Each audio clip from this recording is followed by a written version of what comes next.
Hello, hello! Welcome one and all. Welcome to my stream. I am PaladinAshe here to stream for you again, and today we're getting back into it with Satisfactory. And yeah, I'm just gonna get into that because le fun. But actually, one sec. Let me just double check. Is my setups looking? That's weird.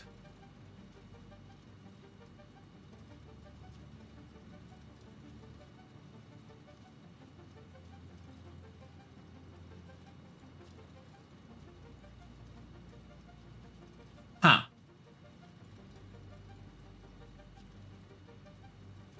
Why is that positioned like that? Anyways, let's get into it. I've got the audio playing. I've got the capture up. Oh, I've also got the voice mod set slightly differently tonight.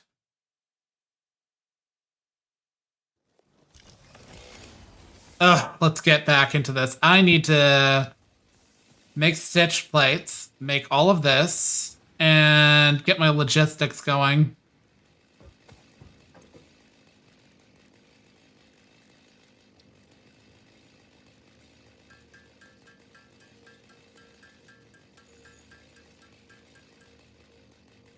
I can tell Bo is going through. I'm gonna need way more plates than that. So very many more plates.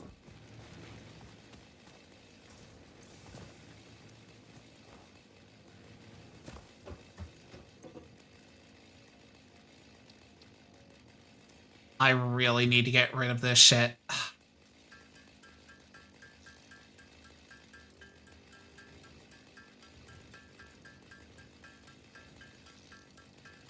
Hey, yay! How are you doing this evening?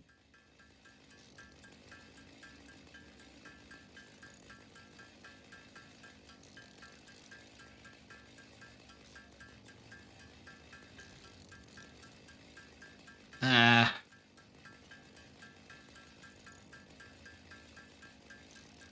what would it take? Sweet! What holiday is it? I imagine it's a German-specific one, so I probably won't understand what it's about. But, you know, still, I'm curious.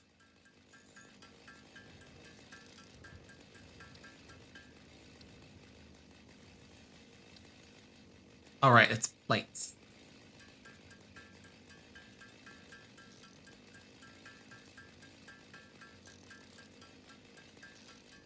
Oh! Yeah, as I'm sure you're aware, we North Americans practice All Hallows Eve, or Halloween as we call it, very differently from Europeans.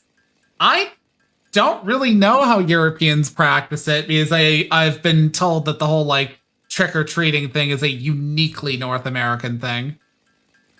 Like, I literally saw a video the other night where, like, a young woman from Great Britain is basically like, American family, I will give you $50,000 to adopt me just for a month.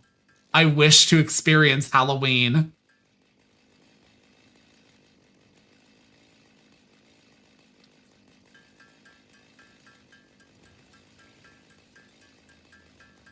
It do be like that sometimes.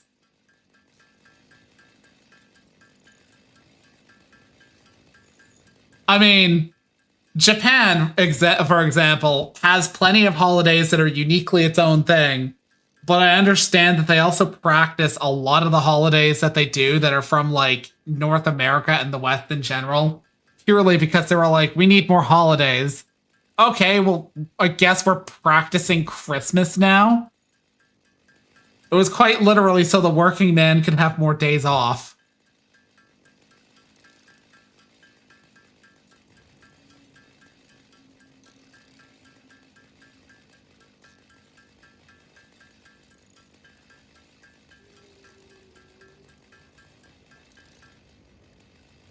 Okay.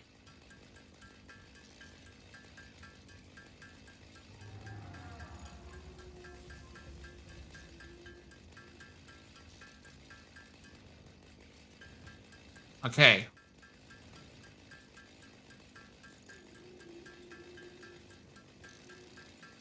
probably could build more biofuel reactors and generate more stuff and all that shit.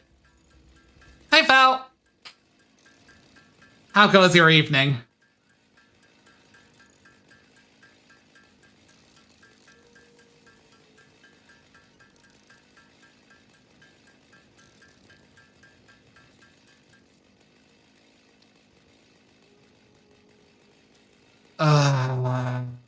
I need to set up stitched plates.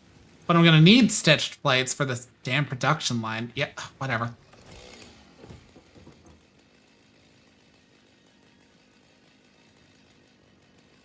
I kind of wondered about that because I know it's like late over in Germany right now, but like I was like, but fell in a completely different area of the world from me or EA, and you were like here until like the last minute last night. I appreciate that, by the way. I'm literally like one stream away from getting affiliate, and all it'll take is like having an average viewership of like 4-ish people, and that's it. Yeah.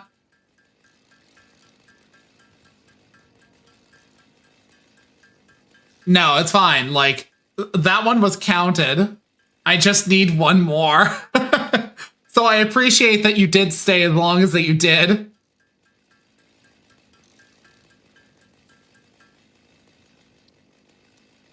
I've got plenty of cables, so... You're doing fine. You're maxed out for fuel.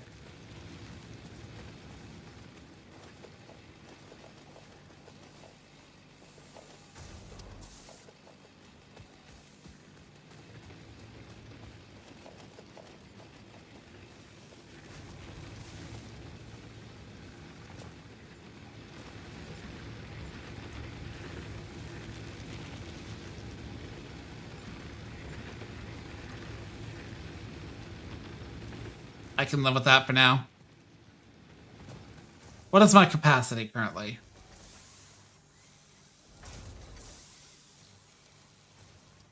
I mean, I still find it funny that, like, I heard yesterday, not specifically that it happened yesterday, but this happened recently. Nintendo's attempts to claim a patent of catching monsters in a ball was rejected. I have no sympathy for Nintendo. They can suck a dick. Okay.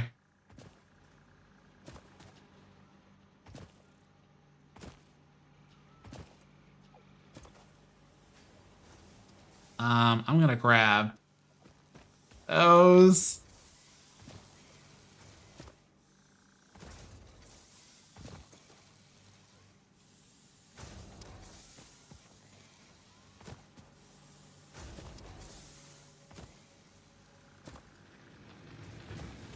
Gonna grab some concrete, baby. I'm literally going to say that way every time.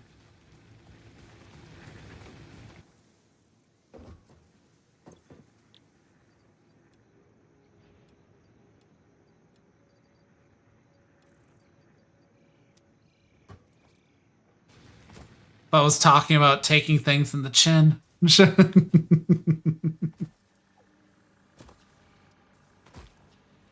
Okay.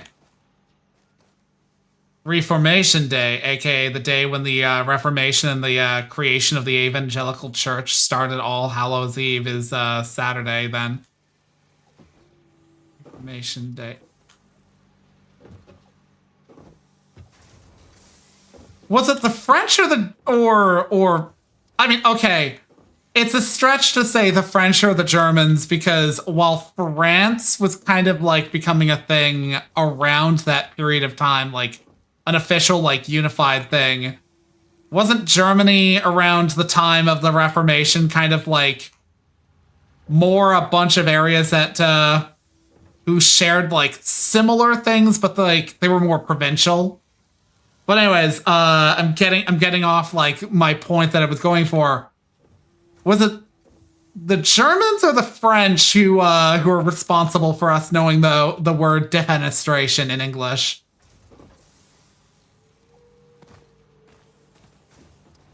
Because that's one that always amuses me, is that, like, of all the random words, a lot of people know the word for being tossed out a window and dying. And it's literally because a sect of Protestants as the Huguenots, caused an offense by going to a wedding. I want to say that's literally it. Just, like, went to a wedding.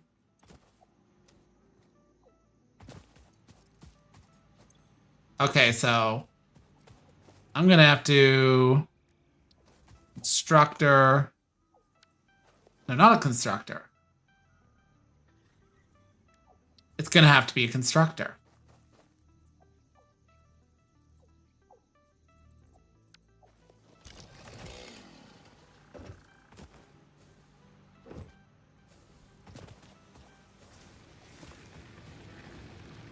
I mean, that's many such cases with European nations.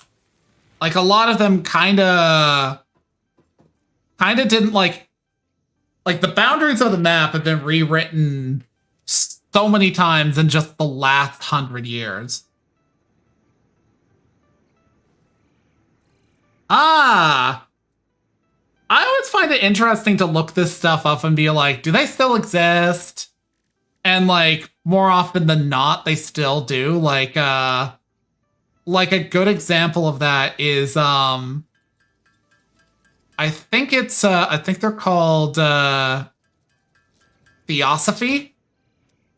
They were like a late 1800s mystical, like, New Age thing in North America. And I can't remember what Blavatsky was, Helena Blavatsky, but, like, there was a lot of New Agey groups, and I'm like, do they still exist? And then I'll look them up, and I'll be like, oh shit, people still believe that weirdness.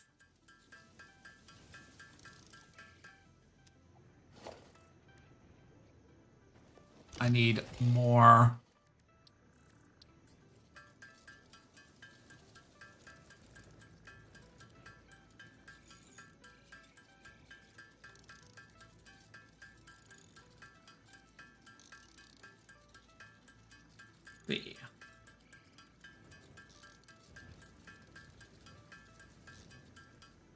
Okay. How many plates can I make now? Okay. I can make 10. I can work with that.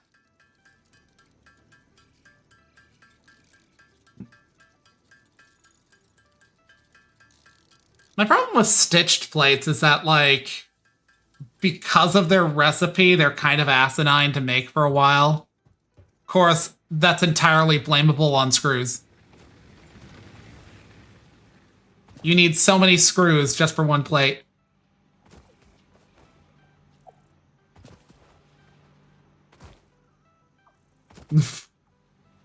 I mean, mud can be fucking, like, impervious sometimes. Like, there's literally a hobby, and it's like, just like, it's a for shits and giggles kind of hobby in Japan.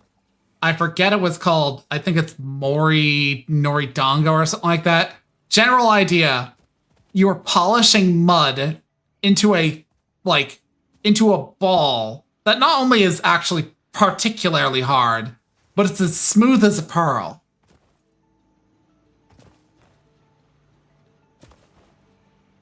Let's see. ADHD. Having that moment. Okay, so stitched plates. You need stitched plates. You need rotors. So I'm going to need... I've already got 2 iron, rod setups. But I'm going to need 25 screws per minute for this. And then I'm going to need more. Well then.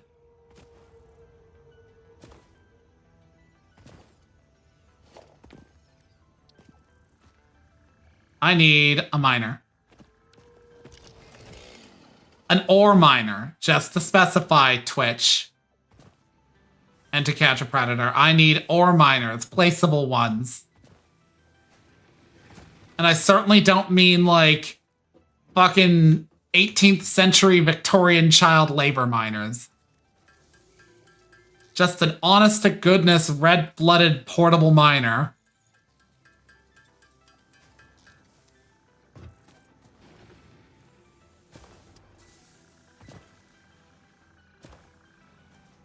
Okay.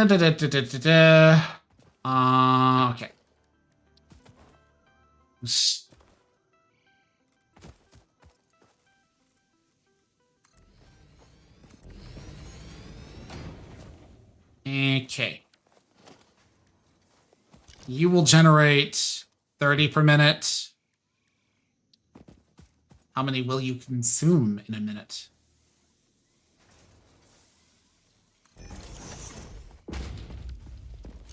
You will consume 30 per minute.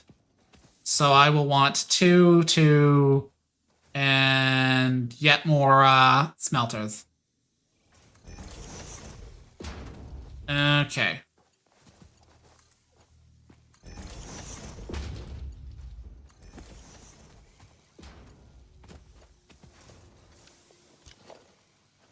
I'm gonna need more biofuel reactors.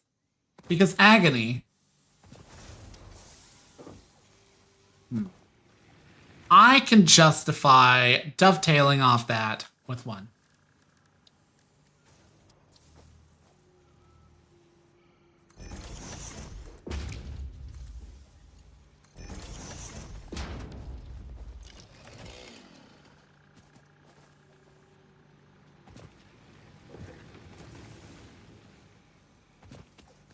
Let's go.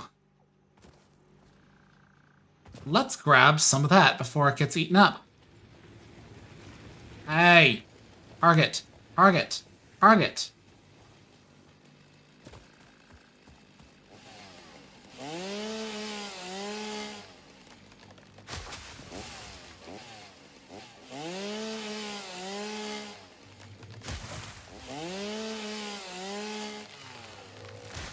Chainsaw! Chainsaw!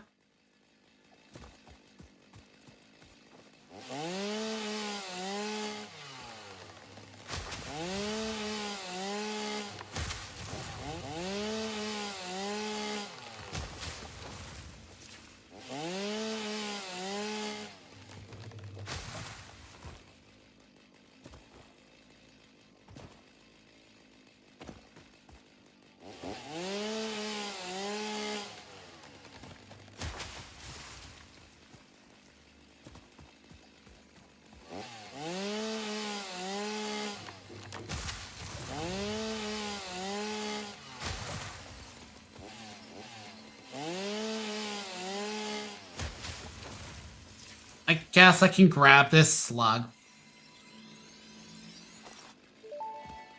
I need to set up the MAM. Semi-slug species seems to persist entirely through absorbing and storing energy from its surroundings. Studying this could provide new methods for improving fix-it production line efficiency. Research it in the MAM to establish classification and potential application.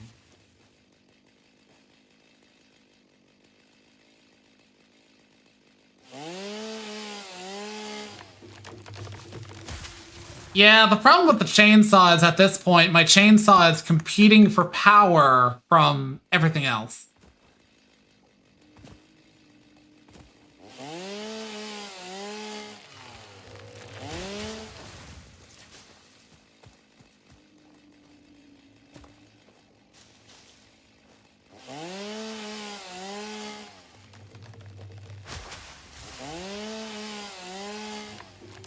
Okay.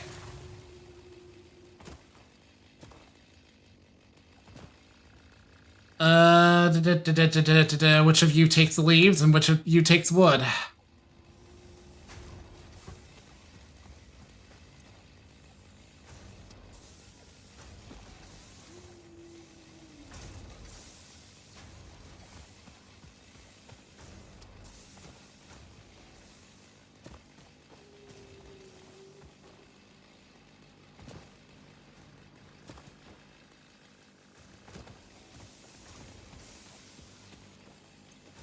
You got a pretty amount. Okay. So you could easily be a stitched plate production.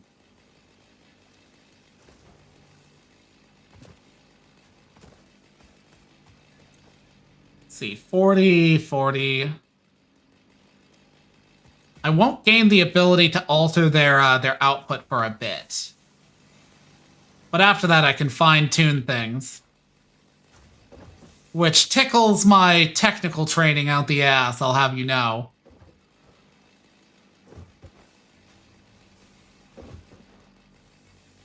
While this certainly doesn't have, like, the stuff for, like... For, like... detecting temperature and shit like that. In a lot of cases, it's like, oh, okay, if I just tweak this a little bit, it'll, you know, it'll be, like, more symmetrical.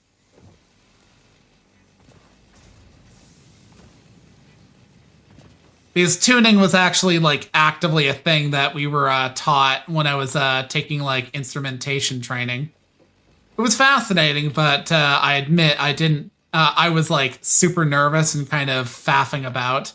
But I did learn things. Just not as much as other people did.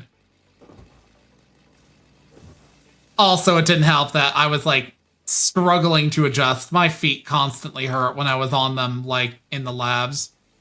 Like, we're talking severe pain.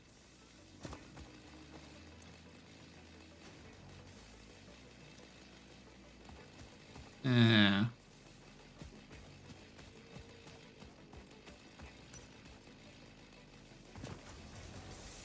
Okay, you're making plates.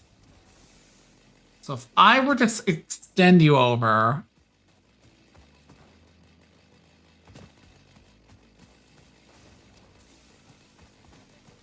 and turn you on... Oh, I should connect you to something.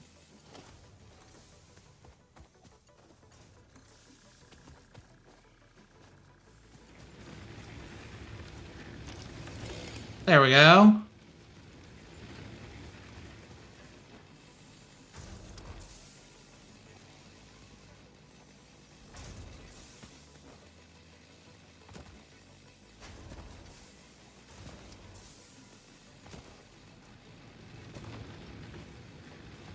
And how are you looking? 74. Okay, it really is actually pretty efficient.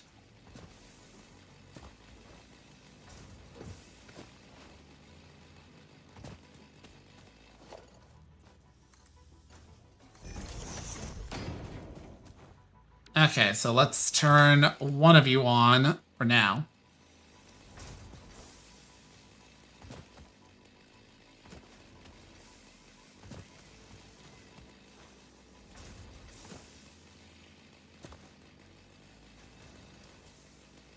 And let's see about... you require rotors. I'm going to require stitched plates either way, so... let's make stitched plates with this one.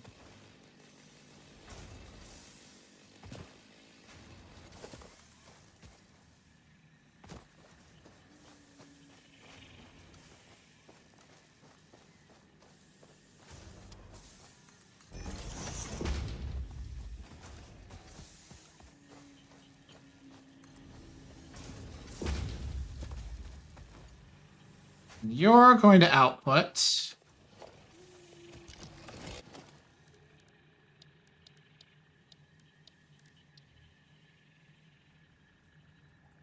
or you were going to output until I realized I didn't have enough rods.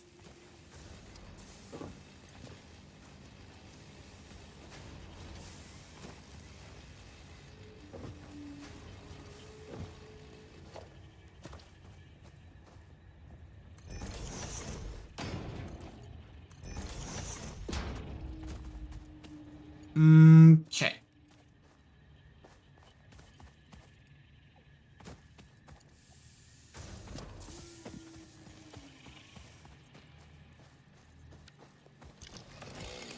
Your leave.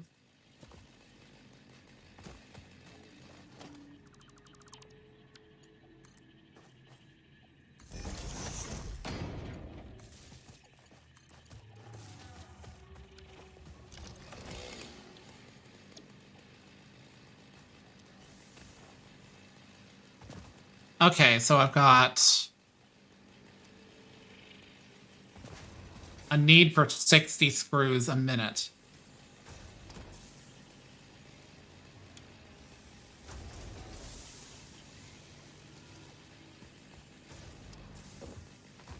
So that's 20, 15, 15. These both consume 20. But they're going to cap out the amount that these conveyor belts can produce until such point as I have the 50 stitched plates that I need. I will generate 5 per minute, which means 10 minutes from now, I will have the stitched plates I need for this milestone. And then I can make the rotors milestone. Or the smart plate milestone. For now, let's set up rotors. That would be you.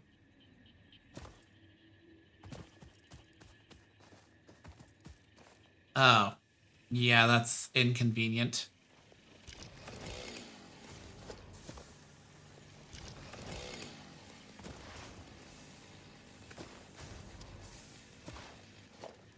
That needs more stitched plates and rotors. Okay.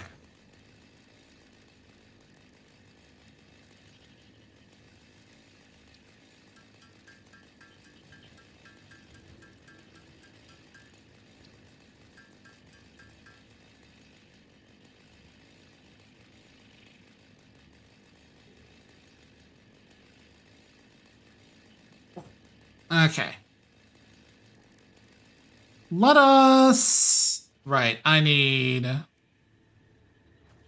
3 rotors.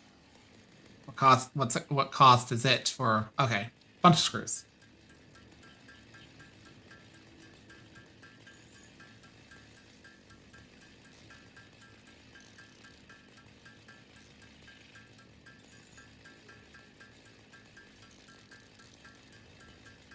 The one downside of like the higher end, like basically these like materials who are like objective materials is they always feel like they give a smaller and smaller return on investment. And like I need so many screws just for like one stitched plate.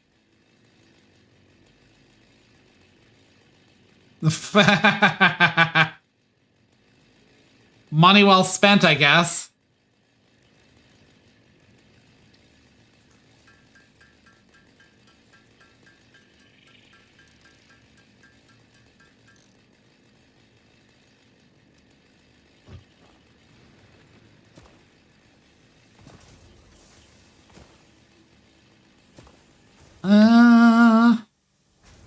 Okay, I've got that.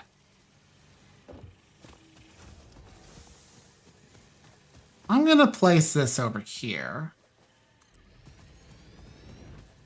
Because at some point I suspect I'm going to be using the stitched plates from that to generate my smart plates. I need rotors. Which means I'm going over here and generating screws and rods from these over here.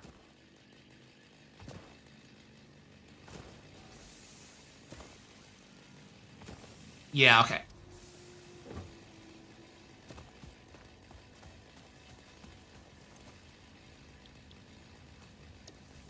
So you will generate 30, you will generate 30.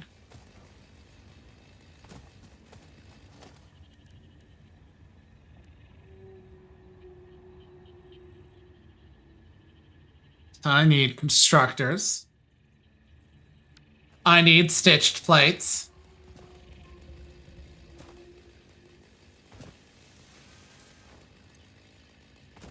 That is not remotely enough stitched plates. I want my logistics Mark II. Fuck it, while we're at it. Can I make the MAM? Okay, I just need wire. Couldn't be easier. Actually, couldn't be easier, and I could just go get some rather than making it from the copper in my inventory.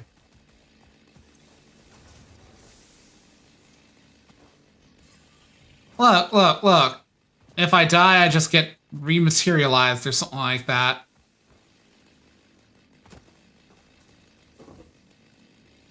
There's literally another game, relative to that, to the same concept called Hard Space Shipwreckers.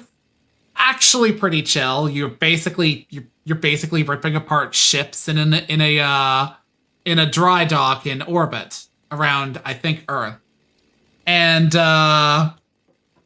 like at one point, like you die, and the dudes are like, "Well, that happens sometimes, but you get cloned." And later on, a dude's basically mad pissed off that you're having like a protest, that he proceeds to like turn off the cloning apparatus. And then one of like your coworkers seemingly dies because the dude shut down his suit.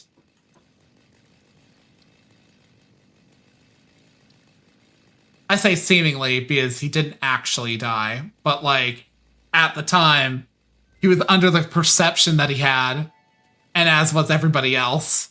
This semi-slug, now dubbed Power Slug, is early in its life cycle and has retained only part of its potential energy storage capacity, giving it its blue color.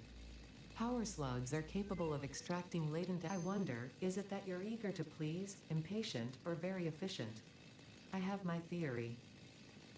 Are you mad that I fucking did a thing while you were talking? Suck my dick.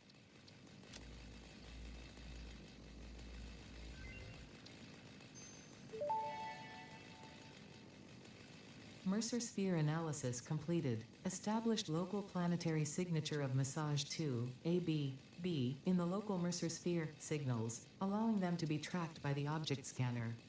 Mercer spheres can also transmit data between specific. Witness our scripture, witness our windows. Have you come to defile our shrine? Sings us all. Arguing the existence of intelligent alien life. While Fixit has figured out the method, all of the original data is still untranslatable. That was strange. But I won't let that ruin my day. The remains researched belong to an organism now dubbed the fluffy-tailed hog. It has many characteristics that would likely classify it among the Suidae family were it native to Earth. Hog remains can now be made into alien protein, and additional research may reveal options for improving pioneer safety during exploration. I can't use power shards just yet anyways. I need to unlock the ability to use them. I believe that's overclocking though.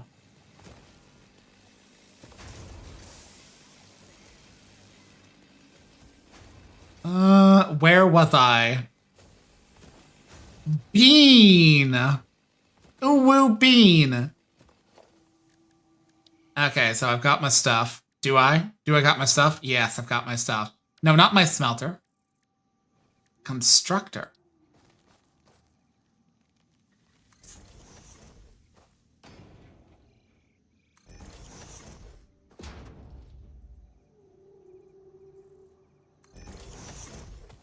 Okay.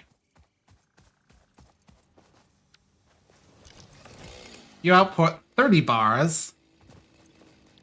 And I make iron rods. Taking 15. Taking 15. Taking 15.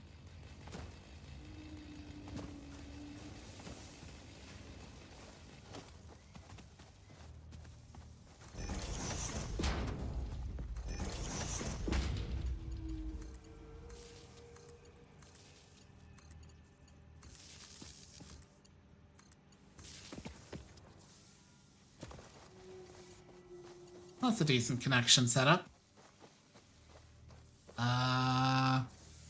Since I have a cap of about 60, I can justify just making a merger.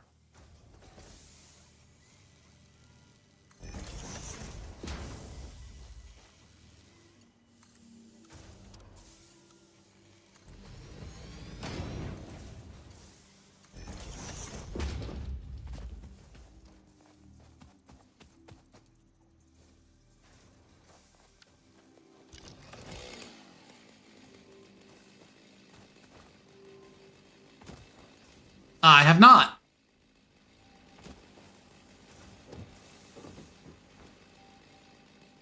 Shockingly, I haven't seen much content out of Dispatch yet. Which is funny because Phenomenon Man. Yeah, the Superman sort of XP. Is exactly my type. And I don't care what they say, incompatible with a woman. Who says anything about it needing to be specifically compatible? Define incompatible. It could be squid-shaped and it would still be usable.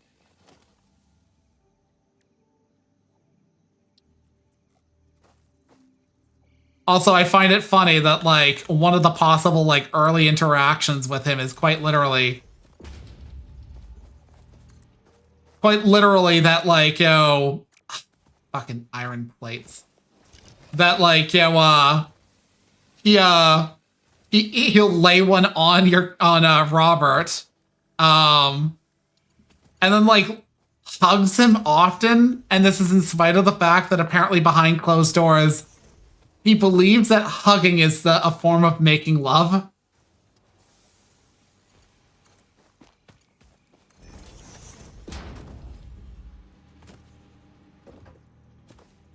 Okay. So if I plug y'all in...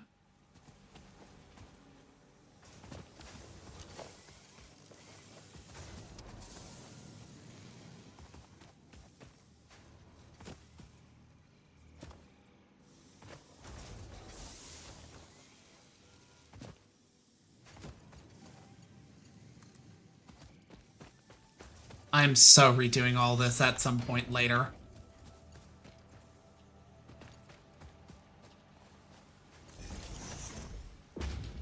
Okay, I need to check. My capacity is 130.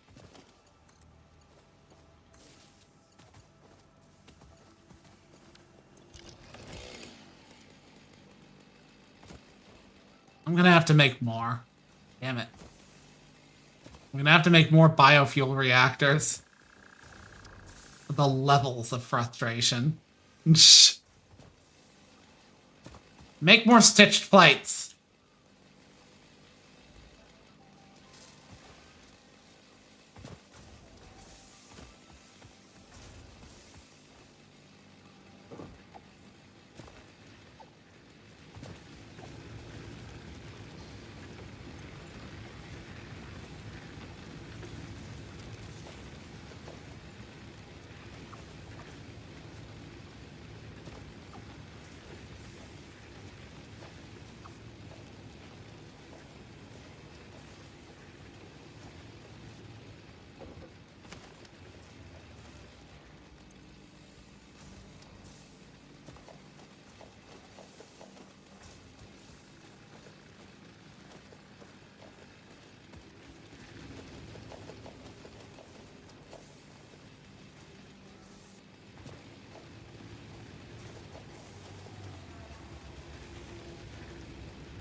Okay, let's put some biofuel into you.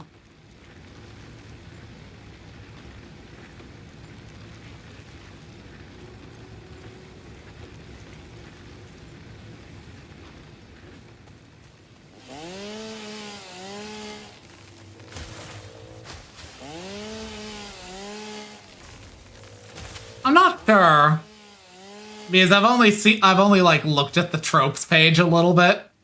And mostly because I was, like, interested in certain characters.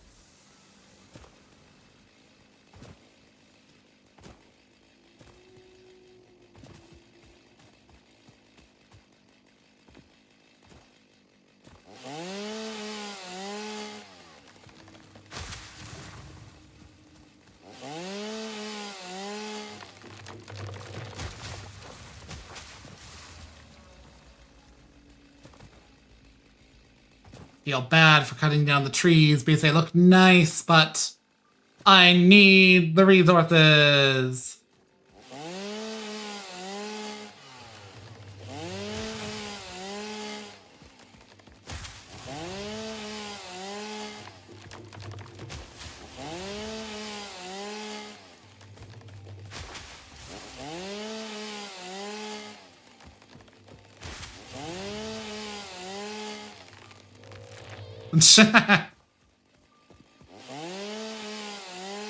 Oh, okay, yeah.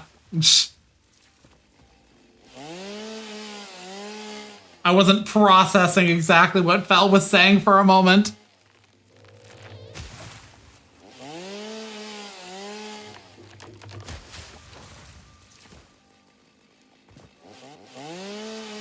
You know, I didn't dislike the Minutemen. It's just that, like, I fully acknowledge past a certain point, I avoided their radio station. And I avoided Preston Garvey.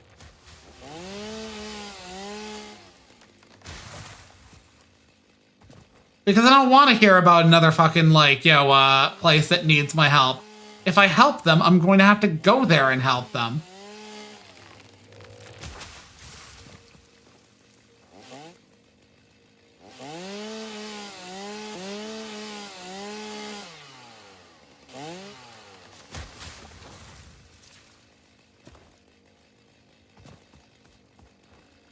Yeah, Preston's pretty, like, he's a pretty neat character in that, like, he's, like, a legitimately decent person in the world. It's just that, like, yeah, as he said, Fel, it's like, I've put 30 turrets in that outpost. An annoying aspect about the game is that, like, at a baseline, unless you haven't modded it, it doesn't really acknowledge that your defenses are a thing. So you have to go there and sort out the problem and make sure that, like, everybody survives.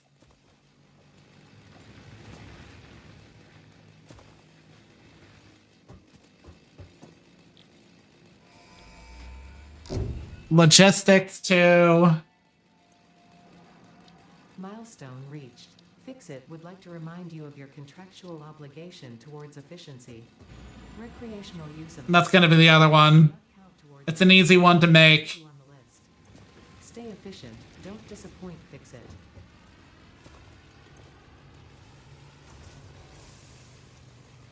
Let's, I probably have enough resources for the I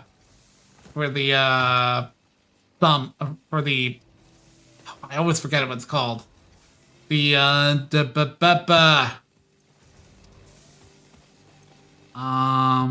don't have enough plates, but I can make enough plates.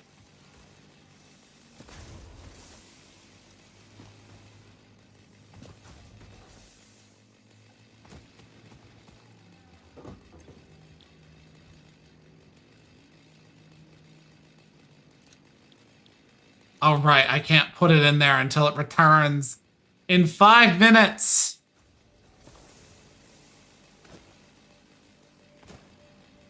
Okay. Ah! I have resources to give to these bitches.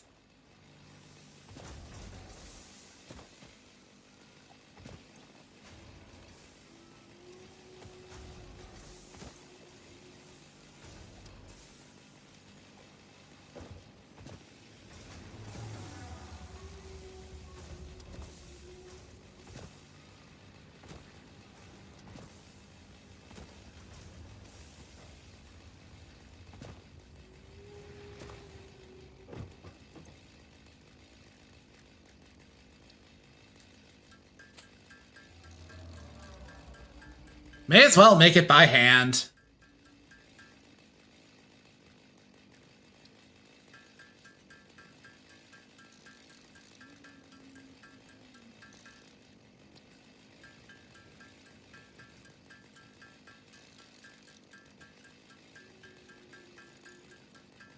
You know what? While it's doing that, I'm gonna take a leak. I will be right back.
I am Lebec.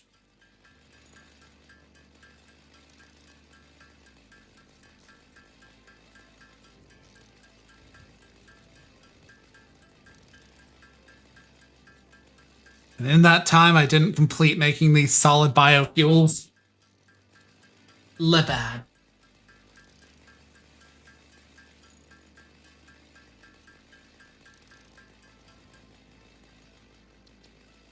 Okay.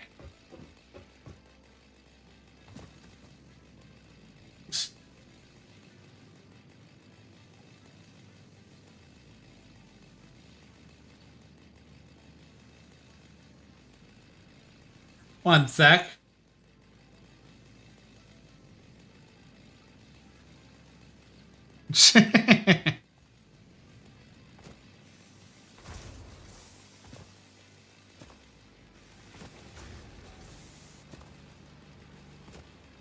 Right.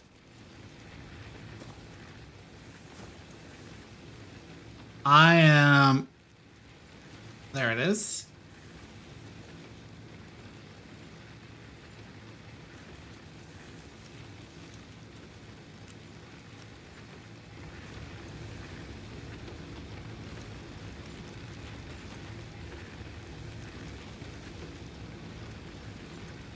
Oh, that just worked out.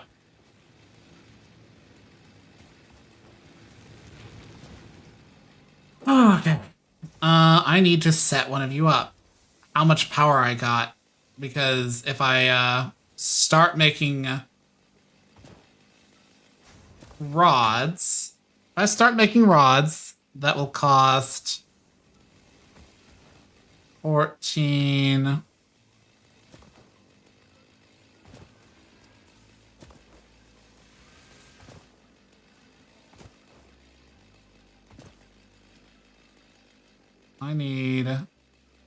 I need rotors. I need 20 per minute and 100. That is a cruel ask at this point, but whatever, fine. You know what? I don't even care about efficiency. That annoys the crap out of me. How, like, I can't even power these to a certain extent because, like, my conveyor belts do now carry that much, but I can't overclock these. So I can only produce so much of a given resource at a time, unless I make, like, my fab across this area. And at this point in the early game, I'm not that autistic. Why are you, like, observing me? Anyways, so I have a capacity for 4, 8, 12. So if I power these, that will absolutely almost overburden me.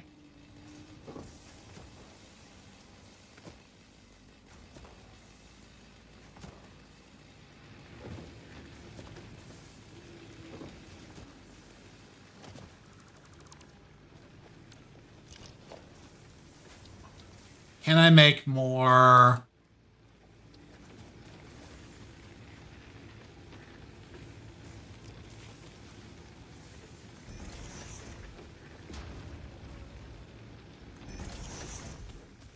I cannot wait. I cannot wait.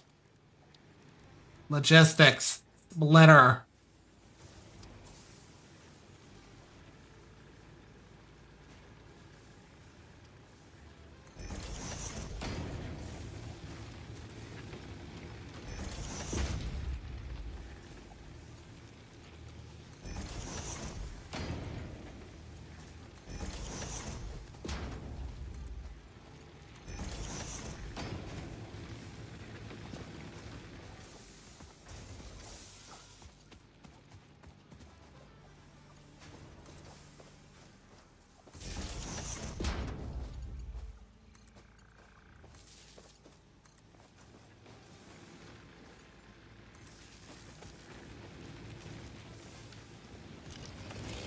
There we go.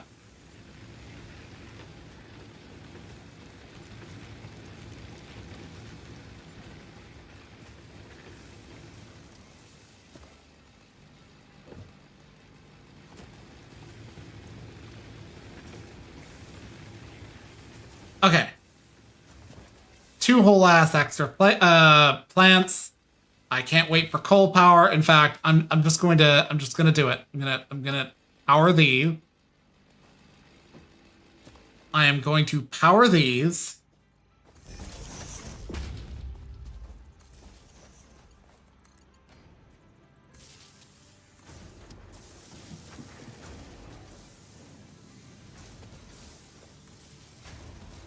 This wiring job's also fucking ugly as hell. Two of these are for rods. Actually, they're all for rods, but I need a constructor.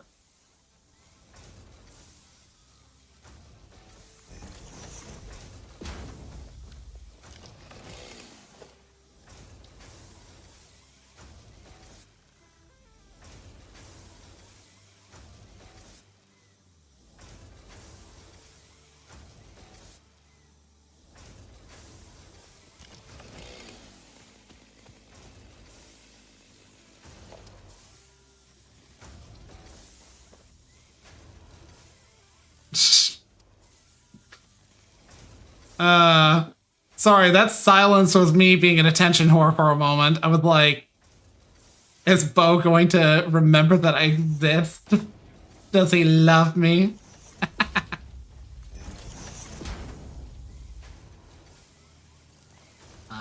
Yeah. Go here. Go here.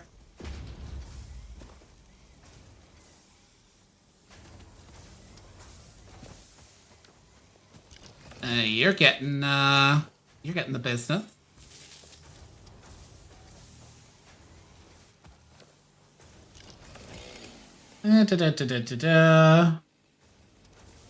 Ah!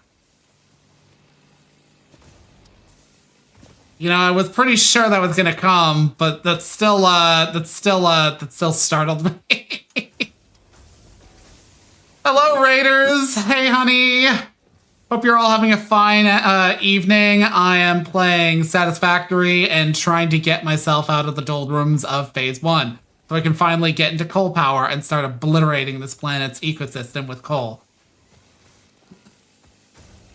I hope you had a good stream, honey. Okay. What am I doing? Right. I am getting screwed. That is to say, I'm making screws. Okay. Assembly. I don't got the rotors. I don't got the range. Yeah, this is absolutely the hobo phase. I'm not quite at the range where I actually make some next level shit and, you know, boggle the minds of people who struggle with math. Especially because I can't really touch the math much yet. It's the very early game where you can't even tune your machines. Yeah, I don't got a jetpack. Lesage. I need a jetpack.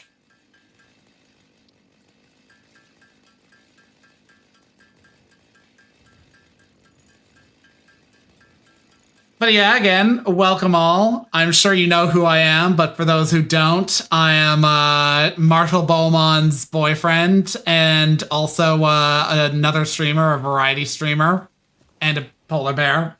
Currently. A friend made the model, but I don't take offense to being a furry. It's just I don't really have lore for the character because it was kind of I want to make you a bear. And I'm like, okay. Quite literally the reasoning that she made me a polar bear. What is a cute polar bear? Oh, I like it. Assembly.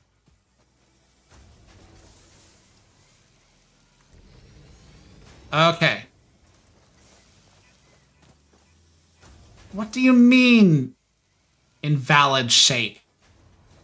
You were the one that made that decision.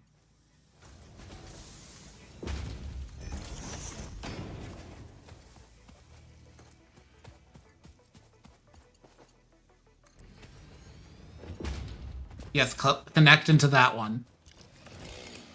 Stitch plates. Why do you have to be so few and far between? Whatever. I'm gonna direct you. Default shape. Do not run out before I get there. Do not run out before I get there. You hoe. You absolute slut. Bean! Ow. All damage.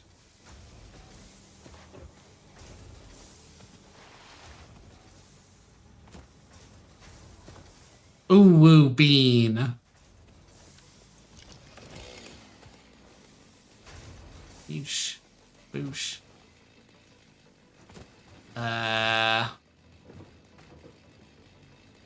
Right. I need plates. I've got all these iron bars on me to make it with.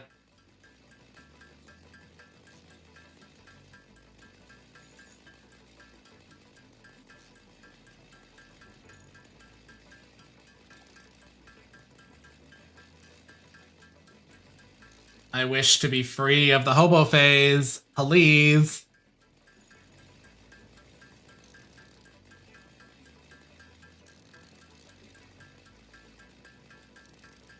The shit really does take off once you get to at least coal power.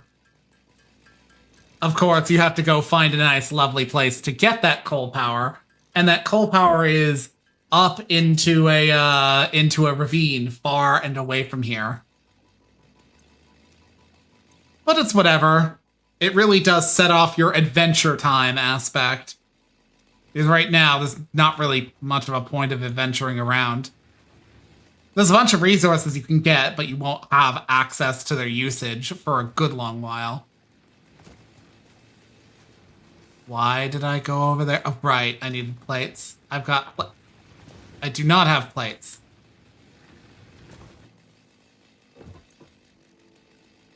Ever play a game that tickles your autism, but also stresses your short attention span?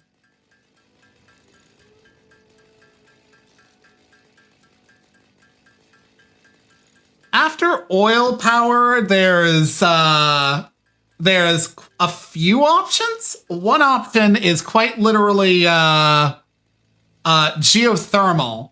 But the downside of geothermal is that you have to find the very specific location of geothermal. After that, atomic power is an option. But good fucking god, that one's a bitch to set up. When I say a bitch to set up, I was going through the motions of setting up so I could set up for the ability to use atomic power. I made a plastic and a rubber factory just to support a massive, steel and aluminum fab factory that I never got around to building because the very idea of setting it up was terrifying. But I had all the stuff fucking in place to do so. When I say I had all the stuff to do so, I mean, I had an entire railway network handling, black powder and stuff like that over thereabouts somewheres in a kind of it was kind of like a coral reef area. And yet fucking I didn't get around to it because it was so fucking agonizing. Part of it is quite literally love the game to bits. It's quite literally because getting started is going to be the hardest part of even setting anything up, because you don't want it to be ugly and muddled all of this. This is all going to get torn apart at some point. Yeah, way more complex. To the point that if you don't set it up right, you're going to be exposed to a lot of radiation. Radiation exposure is a major problem in that case. Let's see. Right. This needs to be powered. Yeah. And if the whole thing's not symmetrical, you're going to have even more problems.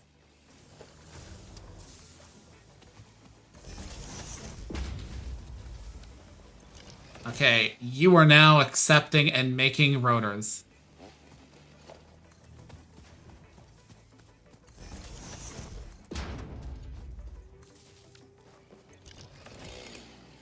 Okay, I am just barely within my capacity. No, I'm not making rotors. I'm making smart plates.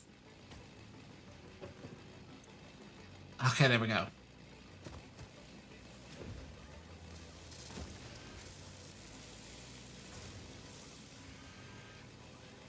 Okay.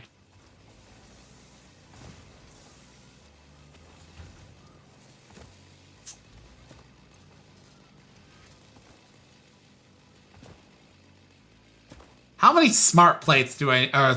okay. Two per minute and 2 per minute. This will generate 2 per minute, which means that in about 25 minutes, I will be able to set that up. Okay, now I can justify doing other shit. Actually, no, I'm going to go around getting necessary fuel for this, just so it doesn't depower itself. Biofuel reactors never totally give up the ghost as far as being, like, somewhat useful. They're useful for pop-up setups, because, like, a lot of this requires some entry-grade power just to start, like, okay, in my original file, which still exists, by the way, I just haven't touched it in a bit, I still required biofuel for, like, a little bit at several points. One for getting, say, like, all of the stuff that wasn't particularly connected to my immediate grid yet. For, like, the coal power and whatnot. Because coal power it's, like, 3 components. Well, 4 if you count the infrastructure of the piping. You need water pumps. You need the coal power plants, and you need the miners. And the miners, need to be powered, and the pumps need to be powered, and the what they're called, the head lift generators are also need to be powered. Those are a whole thing. Because unlike these conveyor belts, which I could literally run across the land and have no problem with, they are not powered. And they can go up and they can go down without much issue. But if we were talking giant sky whale, if we were talking, say, water or any fluid, it tends to require head to go up. And getting that head can be a pain, so you need to have, like, head generators. And I want to say they can't be stacked. I can't quite remember. So, like, you have to space them out every so often just to make sure that everything's properly fueled with water. Water is simple, though. Like, reasonably simple. If you're just sending it somewhere, it's reasonably simple. And yet, when I was making my, like, rubber and plastic fab locations, there was indeed an entire floor dedicated to water, and getting that water to its proper places was still a pain. And it's not even getting into my, like, black powder and purple oil generating factory, which technically never achieved perfect symmetricality. There is the ability to store fluids. Like, you're basically able to have, like, tankers, and you're able to transport them much as you would, like, solid substances. It's just different. So, for instance, if you want to transport solid substances via a train, you need a tanker, not a tanker cart, I don't think. I can't quite remember. But you do need a special depot for, like, offloading it. And you have to set that shit all up properly. Like, you have to be, actually considerate about what is going off at what area. Like, it was a whole complicated thing, and I was struggling to, like, patch in stuff to the trains. So that was, like, a whole thing. Had to, like, redo that over and over again. Had to plan ahead after that point for which cart represents what. I had to write this stuff down on paper. I had to use a calculator at so many points. And yet, for all my frustration, getting this shit working is so fucking exciting. Like, weirdly exciting. You have no idea. Like, yeah, sure, I never got the black powder and purple oil generating fab properly symmetrical. But it was so near symmetrical that, like, I didn't notice it getting out of hand for actual real-world days. Where, like, I would play this game for an excessive amount of time. Like, I'd be off doing another thing. I'd be making my my plastic fab or my rubber fab, and I'd occasionally check out, is it working? Is it still fine? It was indeed working, better than it had been at times when I first hooked it up.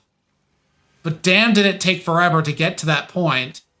And then, like, every time I went back, I'd be like, oh, that's creeping up more and more every time. Not, like, a lot. More like decimal points. And that was easily dealt with because you can walk up to a tank and just empty its contents. Like, just turn a little lever and boom, all the contents of the pipe's empty. And while that certainly might affect everywhere else in the piping structure, yeah, at least there's that.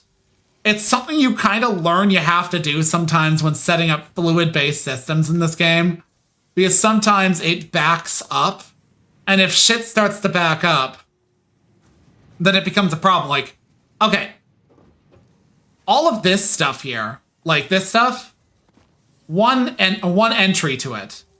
If the smelter's back up or the grinder's back up, it's no big whoop. It's not an issue. I don't really care if they're not working 100% of the time. Yeah, sure, it means that my my power grid's gonna look like fucking this. And that's kind of a problem because if I'm not taking into account, like, my absolute capacity at all times, the system's going to have issues. One of the benefits of the biofuel reactors is that once you start getting like, other power online, biofuel reactors are kind of just going to sit there and kind of react dynamically to what's being done in the system. Like, it won't happen, you know, like, overnight, but, like, you know, you'll start to notice how, as you, like, creep up with your power consumption, this line and this line here might start to mimic each other. Like, if this spikes, this line here would potentially shape to it. Yeah. So, like, it does exist as kind of like a backup, you know, power generation. And so, like, it's no big issue overall. But fuel dynamics are a pain because every fuel fuel refiner has a byproduct. So that byproduct could be like you're generating, like, resin for like every bit of purple fuel that you generate. Or could be like, it could be purple fuel for resin, or actual refined fuel, because there's like 3 stages to the fuel. It's easier to just describe it as black to purple to orange, and then from there you would refine it into red. And that's like a whole thing unto itself. But, like, they all have a byproduct that you have to consider for, and if that gets backed up, then it stops generating. Or maybe you're generating the byproduct and it's the fucking oil that you're not really concerned with. If that gets backed up, the byproduct stuff's getting generated. If either of them gets backed up, the whole thing shuts down. And if that shuts down, you start to see runaway, like, flipping in the system, which isn't a matter for the power system, but it is a matter if you have a complex integration of all of them and you're trying to get this shit to work. So it is beneficial to have everything reasonably symmetrical. It is what it is. It gets the shit done if you get it to set up properly. But yeah. Okay, that's going.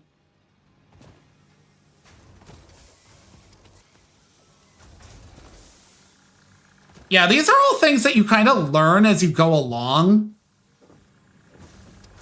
It's one of those games where it is genuinely beneficial to watch videos on YouTube about it. Like, I kind of hate doing that because it's kind of like, what's the meta?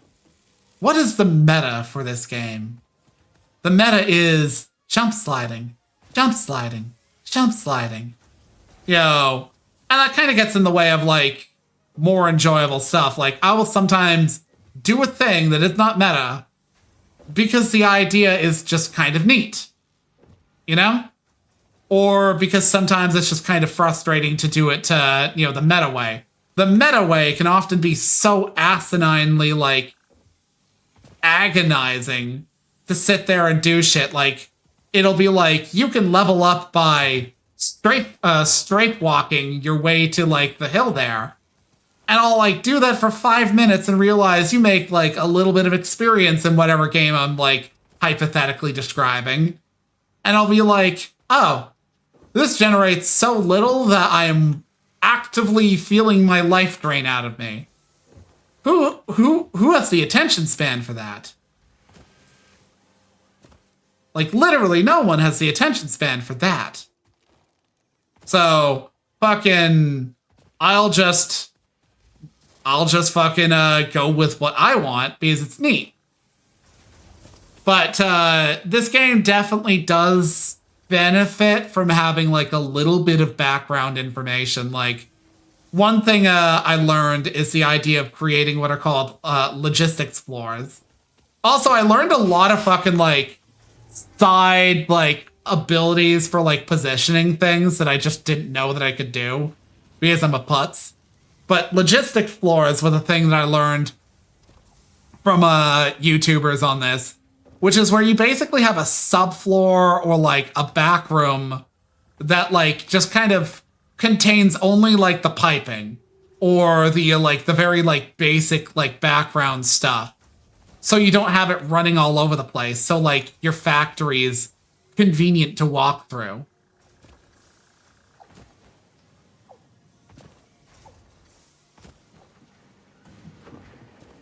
Yeah, it's a lot of stuff, and it makes for it makes for, like, more interesting consideration. And also, there are side programs for, like, planning this shit out. I had this. I am cripplingly bad at getting rid of my tabs, and I had this one tab that was just a blueprint idea for a finished, like, steel fab that I hadn't even begun because I couldn't decide where I wanted to set up any of it. And I kept being like, I could throw this in here at that, and I could do this and that, and never really committing to anything. I shit you not, the rubber and plastic fabs were quite literally me because I kept running into, the issue that I wasn't generating enough of either. And all the most efficient uses of this or that resource were like, oh yeah, you need 5,000 plastic at all times or something like that. And it's like, eat my ass. But, like, also, more than a little bit, I was procrastinating from my bigger factory with those factories. I spent 2 weeks making those. They work like a dream, though, like, after a bit of fuckery inside. Like, the most annoying thing about this is you will do the math. You will set up what are called manifolds of the conveyor belts. You'll set up piping that feels intuitive to the actual capacity of your pipes. And you'll get it started and then be like, this is not in fact working as it should. You'll find certain things are getting backed up or not receiving enough fuel or not, getting enough of this or that. And I've literally, like, had to patch in, like, the most, like, medical stints looking shit ever to make up for this nonsense half the time.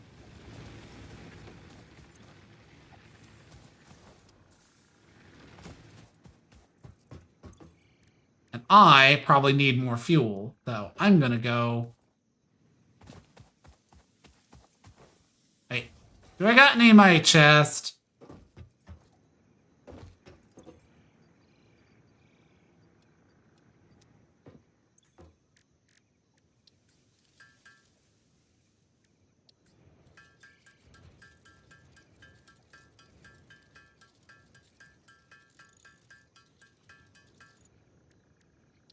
Yeah, I know what you mean. That's actually another problem that I have when it comes to this game, is it, like, it begs for your attention a lot to do, like, a whole lot of things. And you can do some wild shit, even on your own. Like, the stuff I was setting up was perfectly done on my own. Though I wouldn't mind playing with, my buddies one day and seeing what we can make. But, like... it absolutely requires, like, a lot of your time. Also, I also feel like this would be one of those cases where too many cooks in the kitchen would come up a lot, too.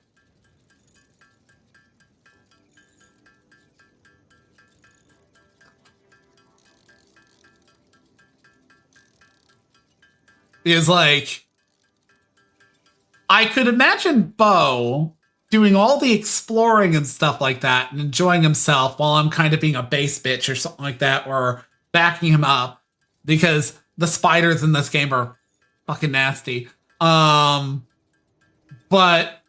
throw in, say, like, my buddy Peter or Joey, and I know at the very least Peter would kind of, like, go mad with these things, and we'd be over here being like, do we all collaborate on a thing? And then somebody's, like, mad because our collaboration on a thing winds up generating a big fat mess that's constantly us, like, jumping all over each other. Or maybe we'd find our niche. Somebody would be the railway guy, and somebody would be the fab guy, and somebody would be the goes hard on the exploration guy. I know that would absolutely be Joey, because Joey is, he's the kind of guy who will basically run into a monster, get, like, the shit absolutely stomped out of him, like, absolutely prolifically demolished, and he'll get the fuck back up and be like, fuck that, I'm going back in. I didn't hear any bell. And he'll grind his face against the thing until he kills it, and then wait for it to spawn, and then go after it again, to make sure that he's got its movement patterns down pat, and whatnot.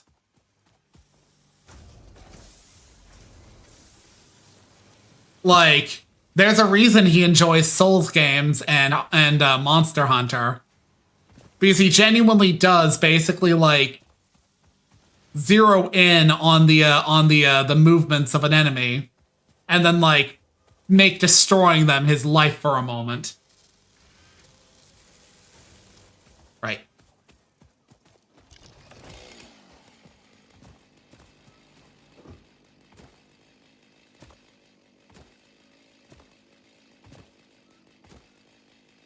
Yeah, Joey's the one who, every time we're in, like, a cooperative play and we eat shit on a boss, he's the guy who will be like, okay, and, like, just like whip out some bullshit and like demolish the boss. Like we were on our like second or third run of Millennia, and I think the first time I stayed alive long enough to like contribute reasonably. The second time she was having none of me.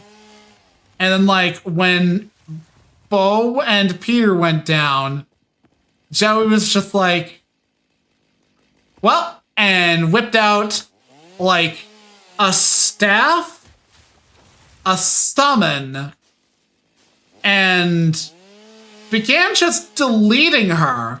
This is in spite of the fact that they all had like all the bosses had a ridiculous upgrade to their health, because of course they were like, you know, tuned up for having like multiple people playing at a time.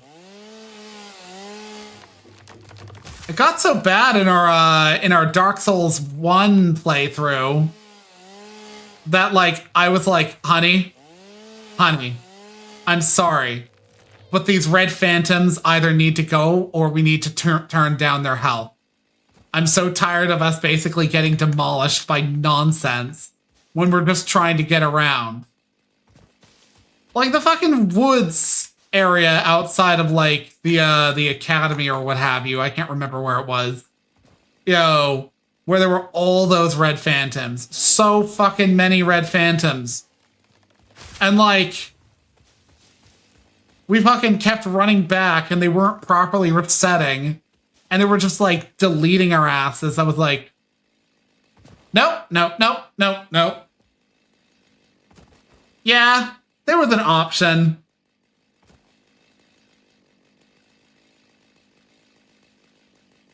It's so fucking frustrating.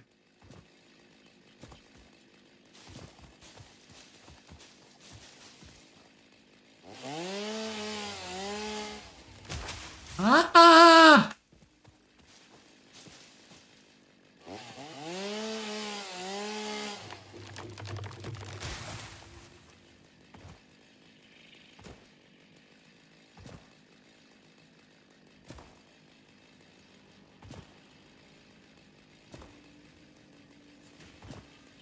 So 2 per minute. I'd say that's about 10 minutes? 5 minutes? Yeah, 5 minutes. Right. I need to put fuel into you.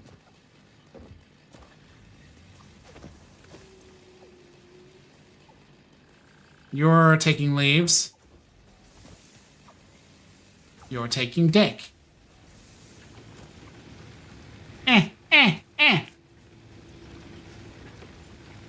Face was mad itchy for a moment. I could probably get away with putting stuff. Do I got an excess of plates?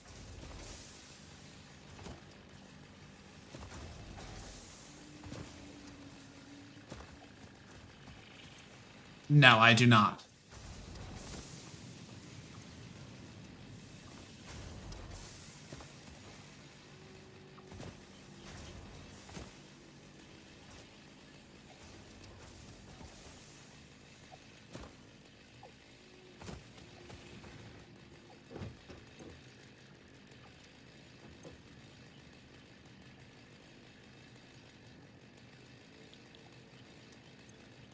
I'm going to put in that. I'm going to need more wire.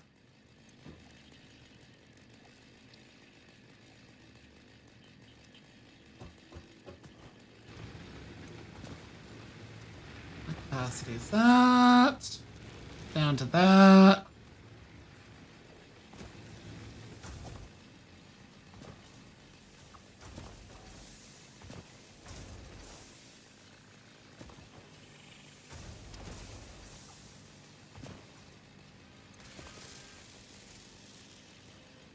%. The 66% of that is... So if this is going 66% of the time, that means that 66% of 5... I think that's about 3 per minute. At a bare minimum, it's producing 2 per minute, so I don't need to concern myself. Because this is running at 100%. And that's all I care about.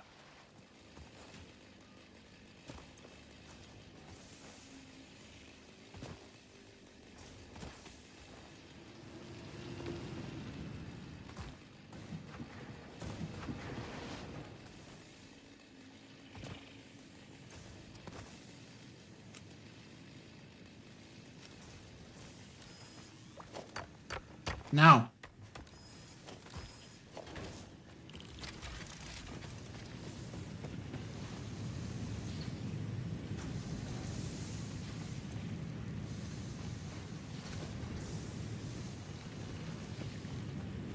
%, 100%.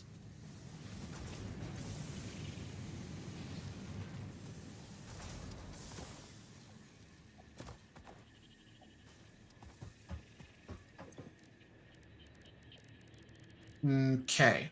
Plates, plates, plates.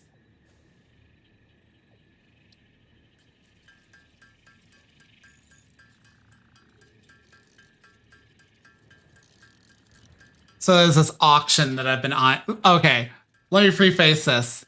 I've taken up sewing as a hobby, which is not the most masculine thing, but it's actually been pretty fun. And also, I get to make my own stuff.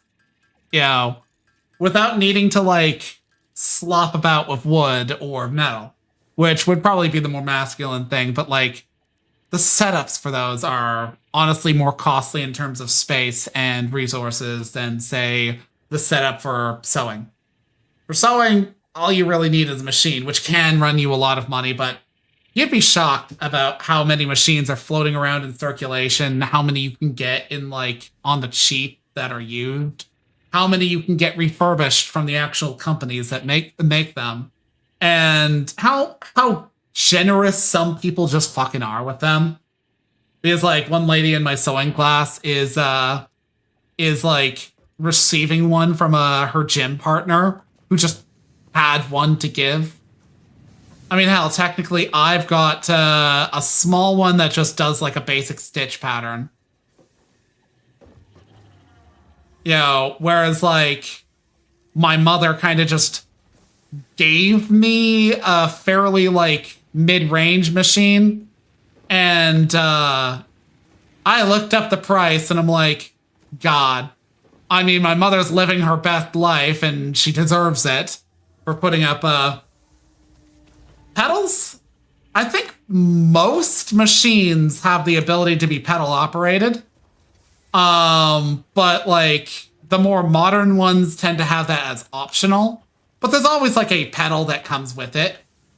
Mine, for instance, is somewhat digital. Actually, it's outright digital. But not quite computerized. It's basically got a very rudimentary digital screen and can be used to do certain things. But it's got a lot of fucking options to it. And its pedal is plugged in with like an electronic jack in the side.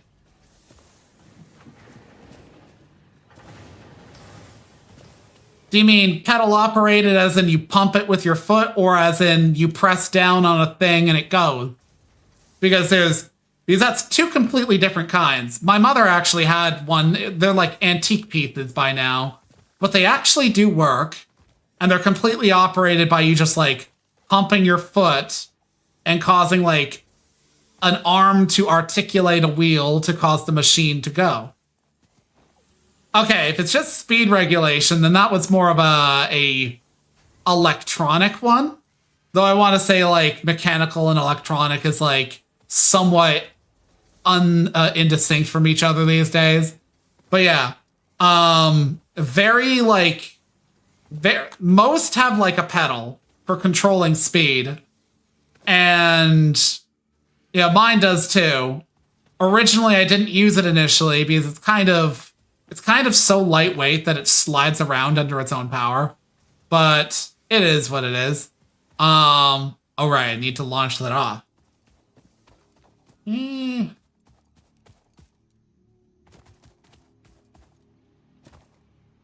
imagine it was electronic because like, one sec. Loading. Right, I need to find your console. Where's the console? Because, like, most these days are at a bare minimum electronic, so wouldn't surprise me. Right. There we go.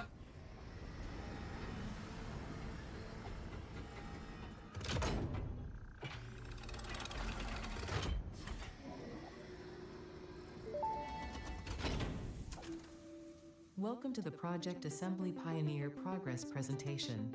Congratulations, the Phase 1 project part shipment is now ready for delivery.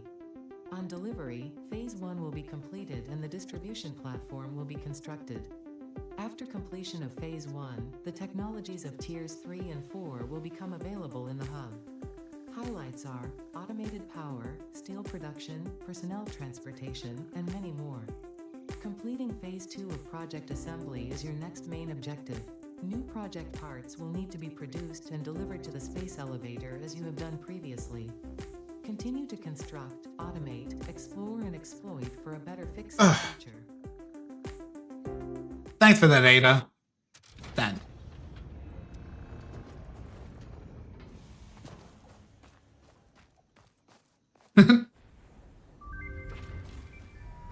I mean, it's a space elevator. It's phallic. It's a big, giant metal rod sticking up into space.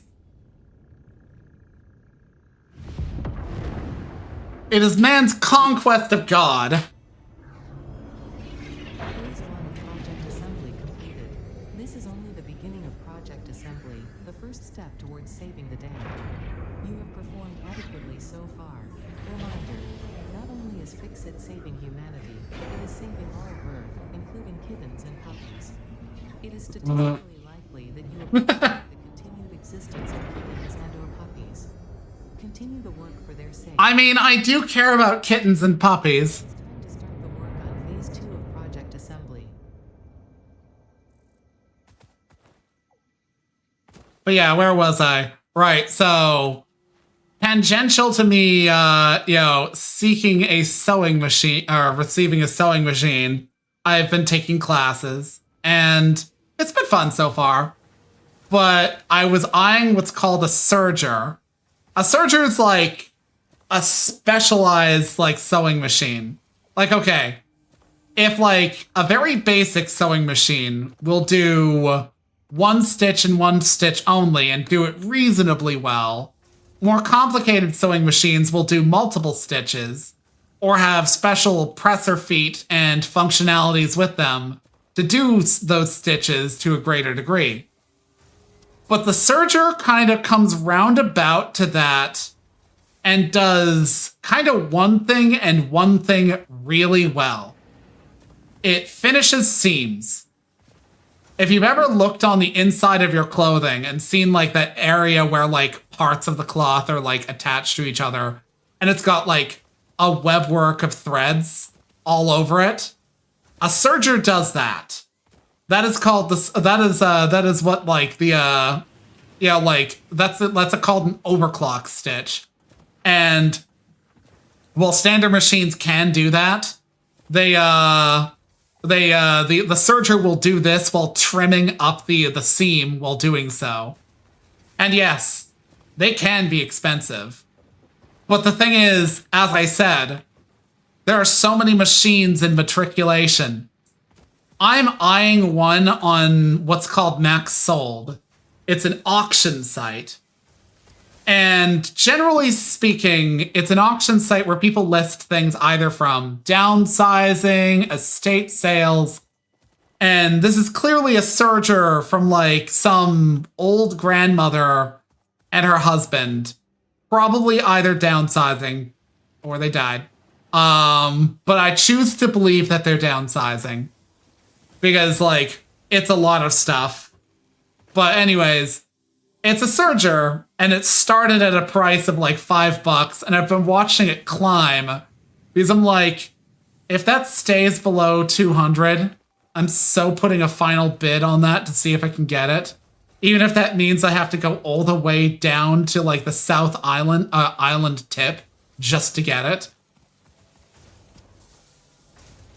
Yeah, these are usually pretty expensive. Like, okay, a low ball price for a new one is somewhere in the range of $700 to $1,500. And I'm talking like for like a basic one, like a beginner one. If you want like a really expensive one, it gets scary pricey. The same as with sewing machines, but again, they're often in matriculation. You can get them reasonably cheap. And the thing is, you don't need a sewing machine to do sewing. It's just a sewing machine does it so fast and so cleanly if you know what you're doing. Yeah. I'm probably going to make my mother mad, though. Ha! Okay, so I'm actually going to disable smart plates for a bit because I don't need them. Turn you off.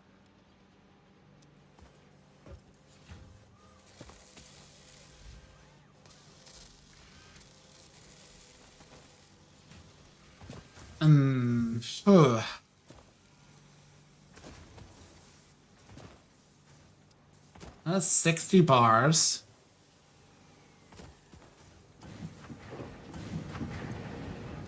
They're operating at 41% because they're both generating 30.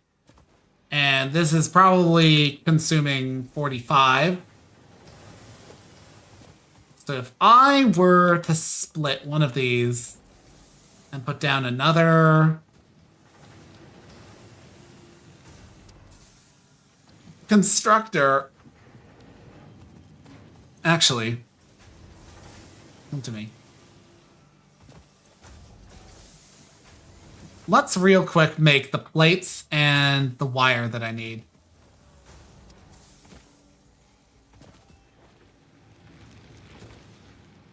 And then figure out what I'll need for the next stage of stuff.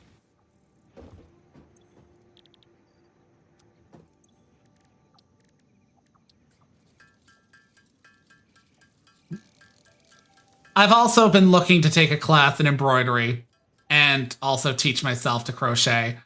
I've kind of, I don't know why, hyper-fixated on the fiber arts, and I don't know, it's something that I can do that's reasonably lightweight. It's not necessarily going to be cheap, because the problem with every given hobby is that the idea of cheapness might attract you, but then you'll be like, oh, I only just need a ball of yarn. But basically what I've heard from like so many people is with crochet, you need about three times as much yarn for a crochet project as you do with knitting, which I'm also potentially going to learn how to do. I'm going to become the old grandmother who waits by the door for their husband to come back from war. Bo said husband, because he's always playing war games.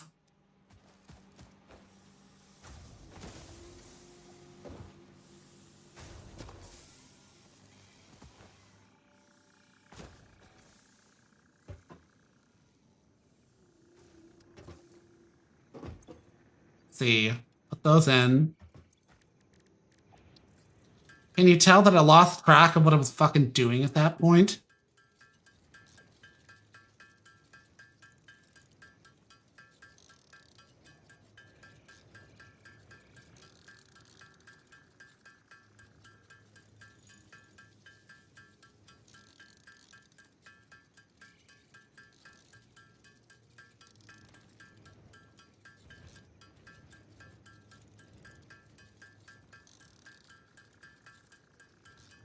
Okay, okay. Do I have enough, Okay, there we go. Milestone reached. You have been given access to the anti-waste effort for stress testing of materials on Exoplanet's bonus program. Okay, I'm taking this immediately. Your awesome input allows Fixit to comprehend our amazing universe more clearly. I can't put that in just yet. We have generously set up an internal, closed economy with exclusive rewards and currency. Directing parts of varying quantity and complexity into the awesome resource sink will grant Fix-It coupons.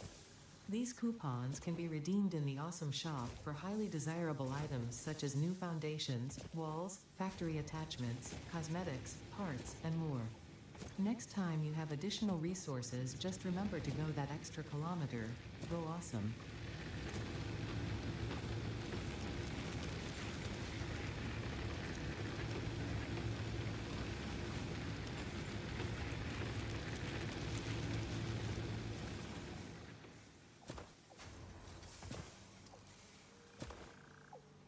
Yeah, that's kind of the thing. It's like literally everybody, like in my class had that same experience. In our case, we learned to sew in what we call grade 8. To give a short elaboration. Yeah, the Hessian soldier, who's a merger of that and I can't remember if it's the Beast of Nevudan or some like more American local story, but yeah, that is indeed a servant. They're an avenger. Quite literally, like he rides the wolf from another legend, and together they have a shared saint graph. Also, hey Chanka.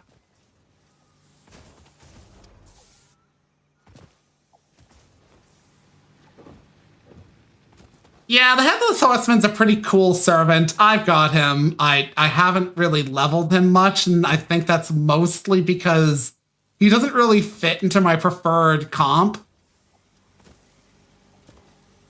Because, like, I prefer arts because I just like Noble Phantasms. I think they're neat. But, like, I want to say the Hessian Lobo is quick. I think he's quick. He's a quick composition, which is perfectly fine if you want to nuke your enemy into oblivion with crits.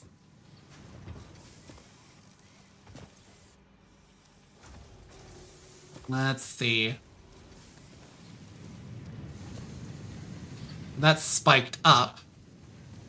Well, let's see if we can't make proper use of this. So, I need plates out the ass.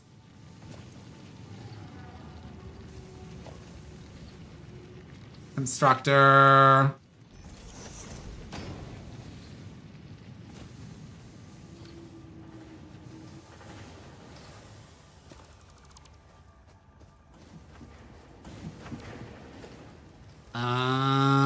Splitter.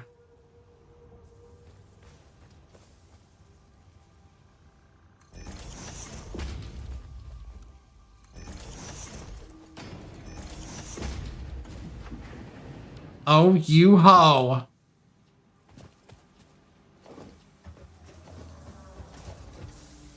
Rob from Peter to pay Paul.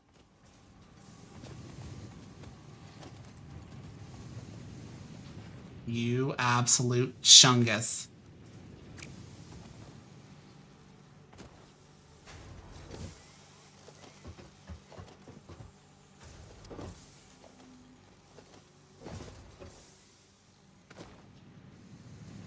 I mean, it's a pretty cool myth. Also, like, colonial America has, like, this interesting vibe to it where it's, like, somewhere between wholesome and horrifying. And I mean that in, like, the urban legend sort of sense because, like, the bulk of America, like, it's always kind of funny to remember that, like, the bulk of America was, like, limited to, like, the East Coast for the longest time.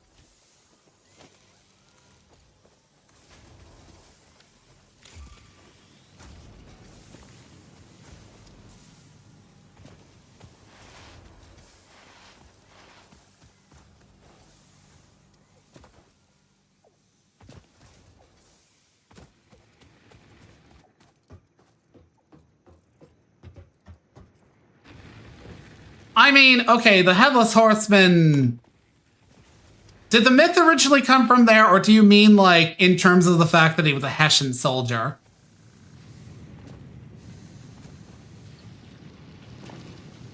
Because I always thought the Headless Horseman was associated purely with, like, you know, the whole Sleepy Hollow thing. Huh.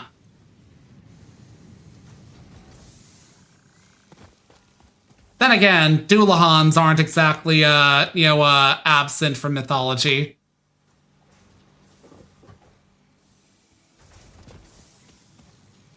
Though you probably don't want to know what I'd like to experiment with that severed head with.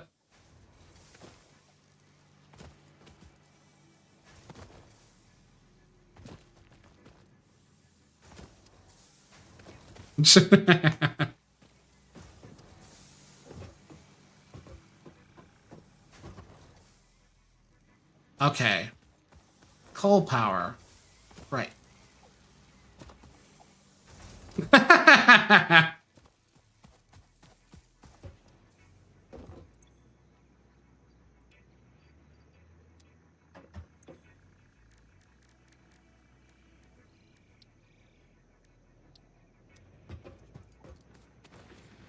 What's the current power?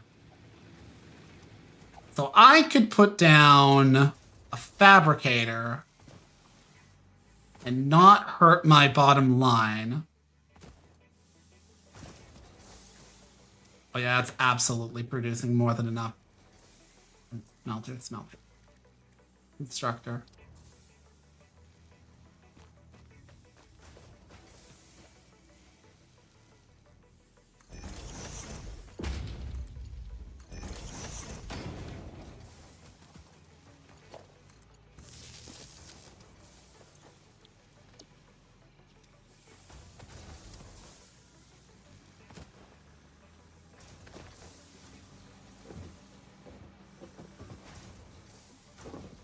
Man, oh wait, Monmusu.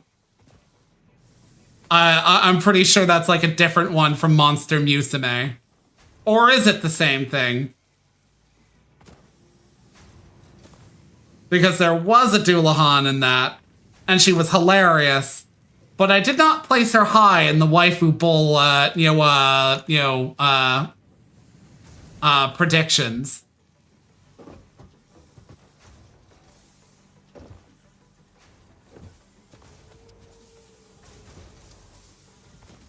Ah, fair.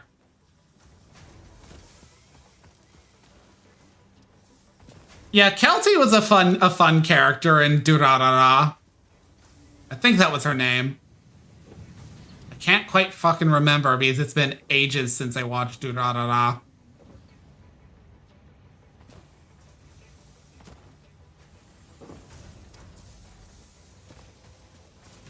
But yeah, like the Doulahan or the Doulahan in Monster Musume is hilarious because it's like she shows up predicting doom, and then it's like, honestly, I'm here for the bants. I mean, I was attracted by the fact that you should be dead about 50 times by now, but as far as I know, you're not going to die specifically in the next few minutes. Same goes with Ragnaera, purely there for the bants and to soak up the drama and the tea. So, like, while she appreciates, Darling, the waifu bull still is, in my opinion, between, Mia and Centauria. Meru, a little bit, but she's too okay with Kukwien. Like, she's willing to be the loser because it's dramatic, so she doesn't rank very high. Still above Pappy, who ranks at near to the bottom.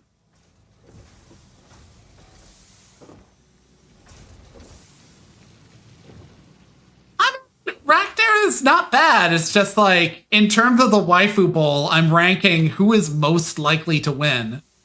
Mia ranks at the highest purely because she's the first one in and a redhead, and vacillates between sweet and tsundere towards everybody else who's not Darling. So like, she's exactly the kind of chick that, like, Japanese men want in their life. So I say to myself, she is most likely to win unless they engage in the Tenchi solution, which is the fan nickname for just marrying them all.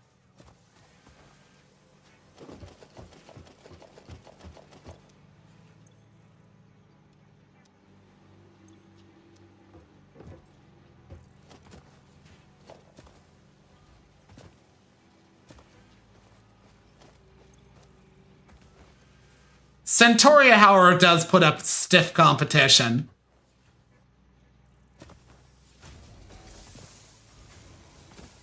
Honestly, I'm of the mindset that harem should be the only option to fucking harem anime. Like, okay.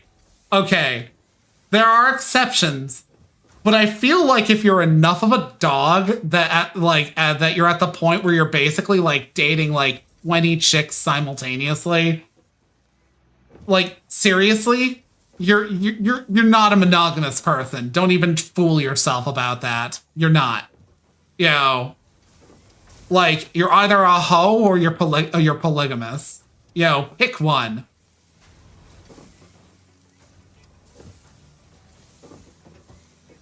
Like, I'm honestly kind of bad when it comes to the whole hareming it option in games because I do just pick one. Then again, more often than not, it's because there's only one fucking choice that appeals to me.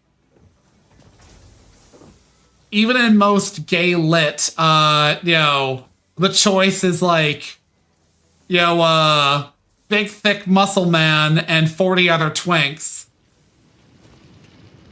And that's if big, thick muscle man is drawn in any fashion to be appealing to me. Because you'll notice, like, even if, like, a thick dude appears in, like, a very Bishonen style, like, anime, he's still going to have a very kind of, like, homely face. It's not going to look rugged in the slightest. And his beard's probably going to be almost non-existent, a chin strap at the best, or phoned in because the person doesn't care for facial hair.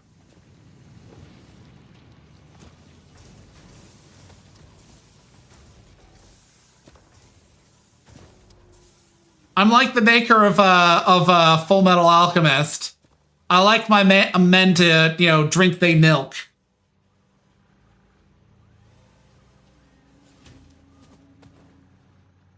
I always find that aspect of the author behind Full Metal Alchemist hilarious.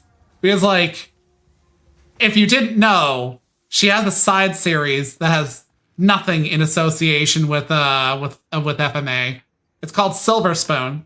It's about a dude who graduates high school and he just kind of winds up working, or like, or not working, going to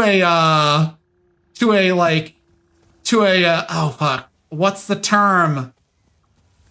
A agriculturalist's college? I can't remember what the term, like the fancy name for a college dedicated to the art of farming is. But he basically winds up like going to college where like the average person there grew up on a farm, has raised cows, has grown fucking rice, knows this sort of thing.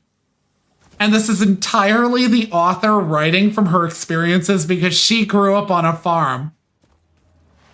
Like, that whole Ed doesn't grow because he doesn't drink his milk stuff? Yeah, that's her writing from her perspective. It's the reason why her avatar is a cow.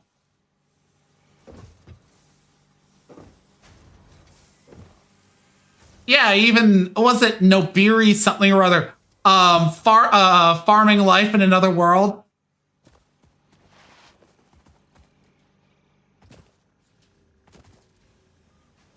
Ah, shit, we're gonna get to say, I send thee to the Shadow Realm jokes all over again. I can't wait.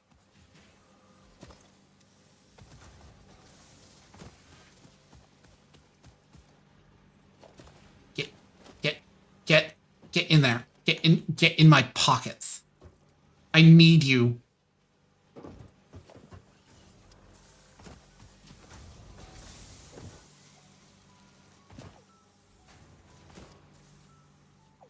Then there's, what was it, Vinland Saga, which after like the first arc is a farming simulator. And apparently people were mad pissy about that because they were expecting it to be like a brutal Viking story. But then like the main character goes off and like, engages in a simple life. Okay, I do need a logistics here.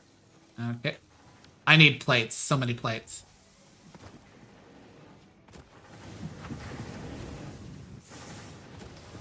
Are you working? You are not.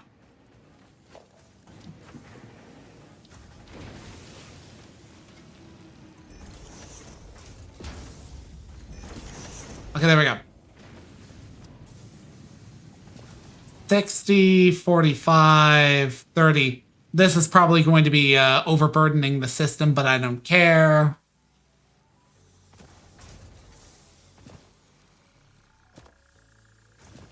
Oh, right.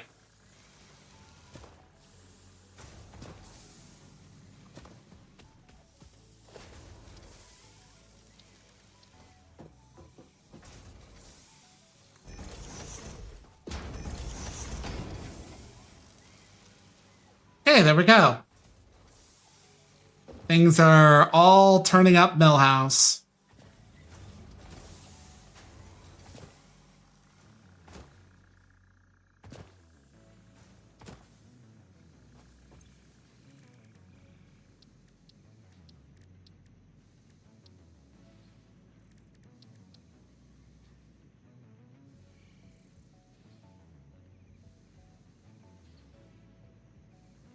I need some of this stuff somewheres.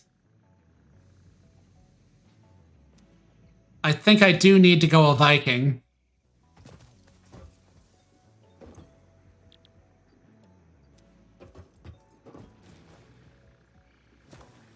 Let's go a Viking a bit.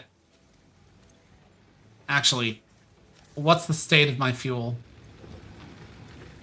Okay.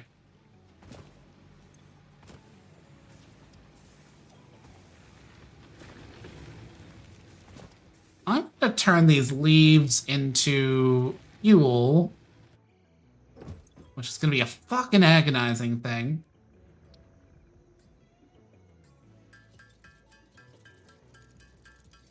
Or not. I'm just gonna blast it out like that.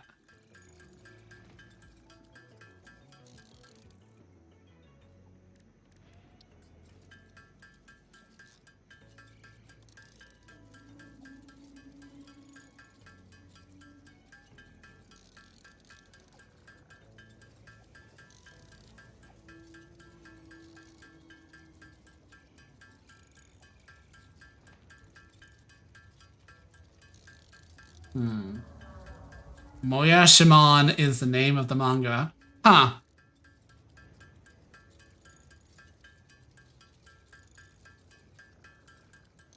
Yeah, I need to, because I've been spending my my nights while laying in bed reading the Ascendance of a Bookworm books.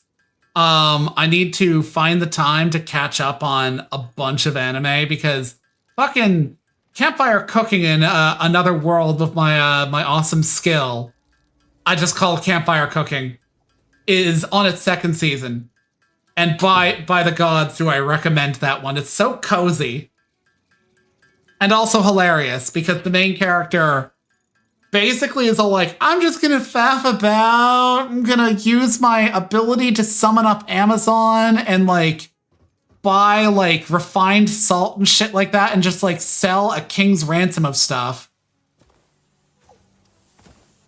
And then fucking like runs into a giant wolf that's like, feed me.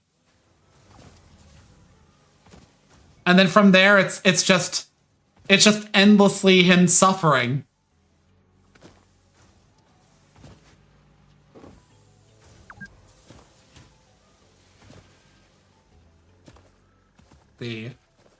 A sip, you say? Oh. Big sippy.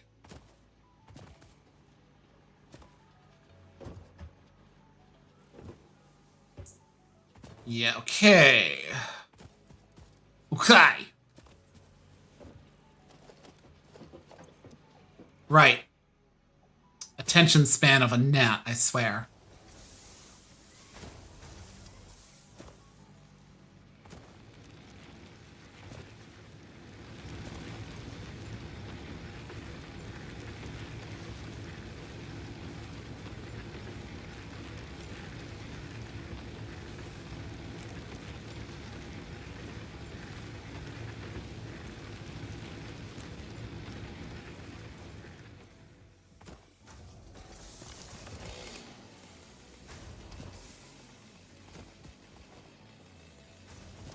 Okay, so let's go grind up some stuff, and then kind of like go around the grasslands a bit.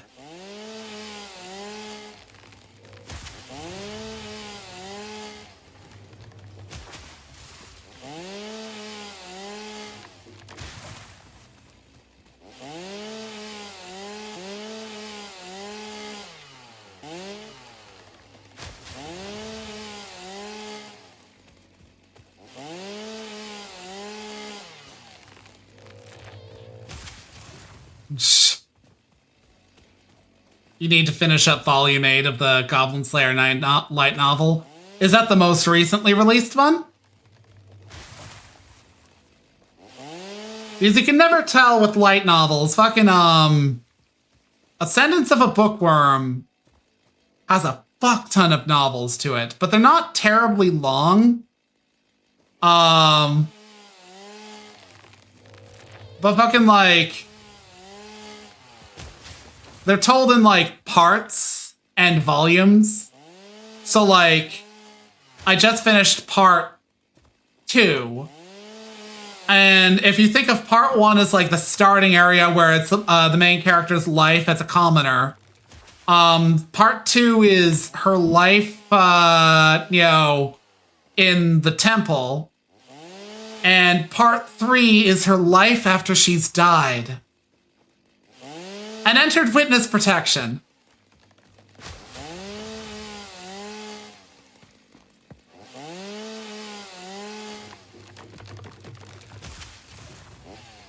It's actually kind of funny to describe to people because, like, if you were to look at like the wiki or like even some side material surrounding Ascendance of a Bookworm, the main character will be like listed as a certain thing, and then you'll get to about like part 3, where it will be like Rosamine is the new main character of the novels after the death of mine.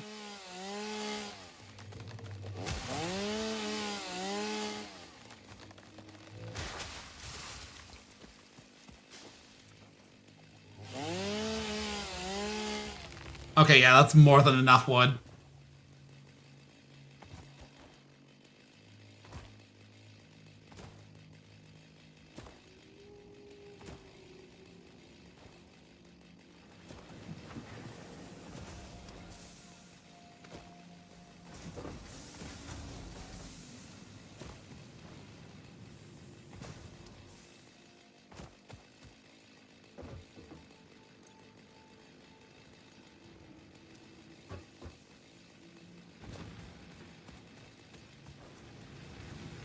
Just answer him in like in a DM, or even make a thing in the spoilers section on you know Bo's Groomcord. Absolutely tell him I called it that. It gets him so annoyed and skeeved out.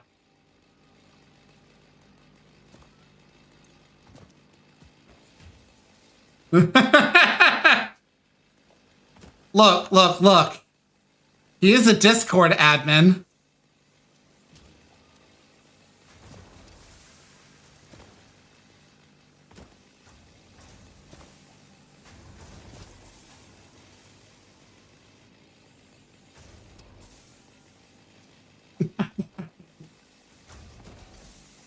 Look.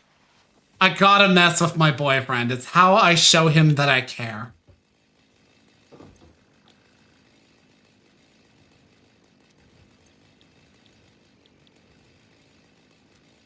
Oh my god. I can get coal power.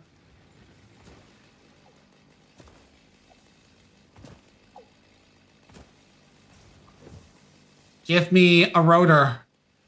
No, don't go in there. Thank you.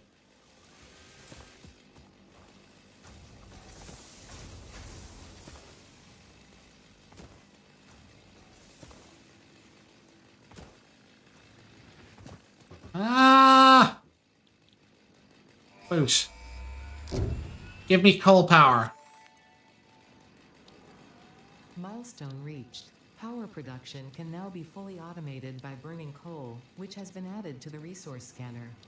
Water is also necessary to run the coal-powered generator and will require a network of pipelines to be transported from a water source. To assist with locating and identifying water, Fixit has compiled this guide. Water is a somewhat reflective liquid and it may have thick vegetation growing nearby. To test if something is water, try touching it. If it is not solid and does not corrode your suit, it is probably water. Very helpful. Very helpful, Ada. So very helpful. I am going to, before I go a Viking, because unfortunately there's some scary shit out there, I'm going to get this milestone out of the way. So, pitch plates. I'm kind of just accumulating now. I keep calling them stitched plates, but they're not stitched plates. That is just one of the recipes associated with them. I don't know why I keep saying it.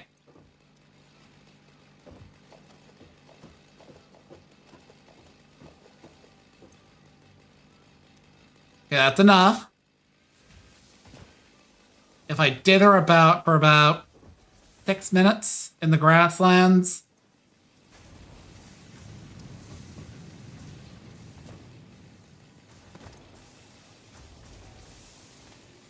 $15. How about rods?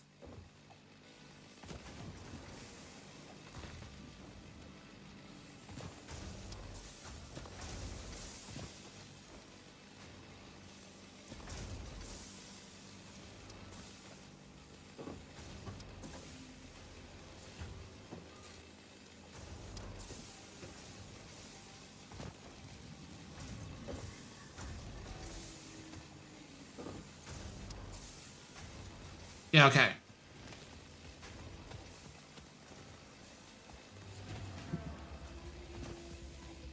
But yeah, it was funny. So I read like books through like the Kindle app, and the Kindle app will be like, here's some stuff that people have outlined.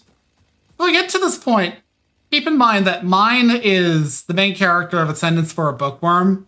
She looks younger than 7 years of age.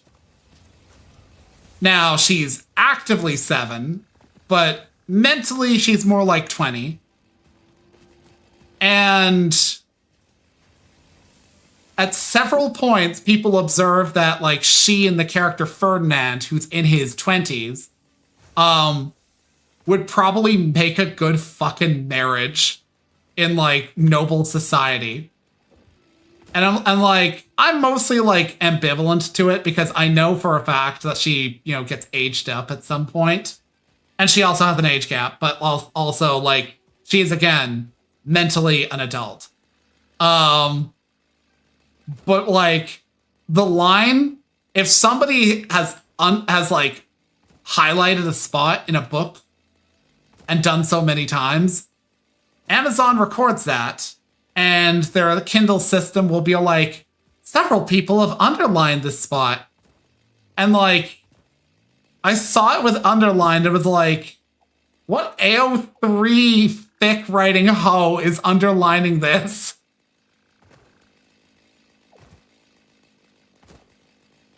But yeah, you're still waiting for year 1 to be adapted. I would have assumed that was adapted already, but yeah, I guess they're lagging on that.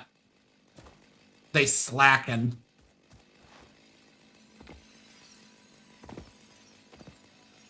Definitely woman's. It's so hilarious because like, okay.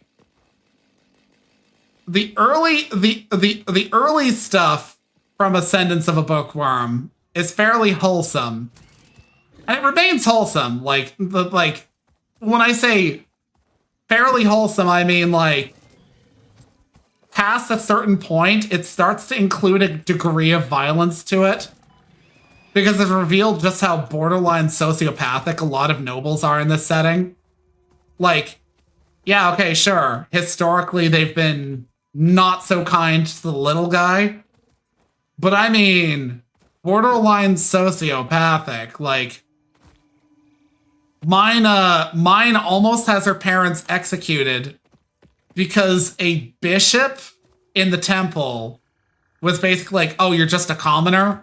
Well, then in that case, you have to do what I say and become our slave. You know, like, all because she had mana, which is like a shortage in this world at this time. And like a whole thing centered around that. And she finds out just how like brutally harsh noble society is. Because like, so at like a specific point in the story, they basically are like, we need to pass you off as one guy's legitimate daughter so you can be adopted as another guy's adoptive daughter. And they have to come up with a whole fiction surrounding this. And she's like, wait, I've already been baptized. I'm already 7 years of age. And wouldn't somebody fucking be like, hey, you didn't have a kid before? And she's promptly told, short of like your first child by your first wife, a noble does not publicize their children. And the reason for this is because mana makes the world go round. They won't know how much mana a child has until they're about 7 years of age. And if that child doesn't have enough mana, or has too much mana, they might be parceled out to another family. Just randomly adopted out. And like, you'll never know that that child belonged to another family. And that's not even getting into the horrific backstory of Lord Ferdinand, which involved almost being harvested for the mana in his body.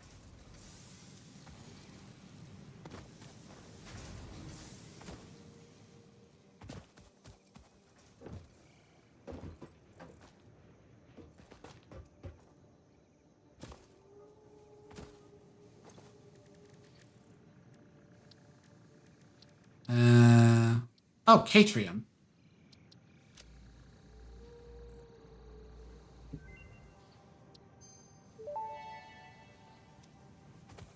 The metal has been named Caterium after Fixit's greatest CEO, Katerina Parks.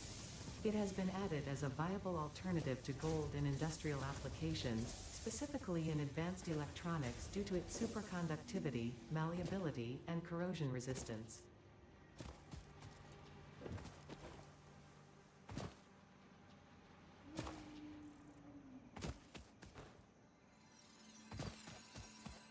Legs.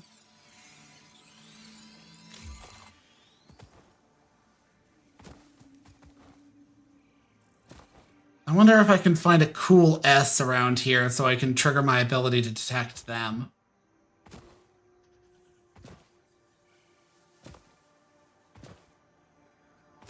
And before you ask what I mean by a cool S, they literally are called something like a super sloop.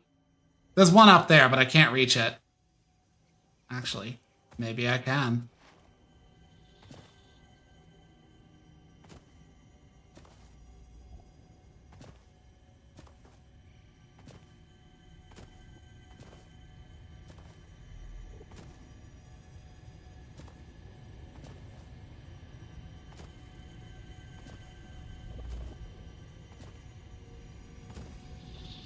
Here we are. Summer sloop. But I mean, short of an infinity sign, does that not look like a Stussy?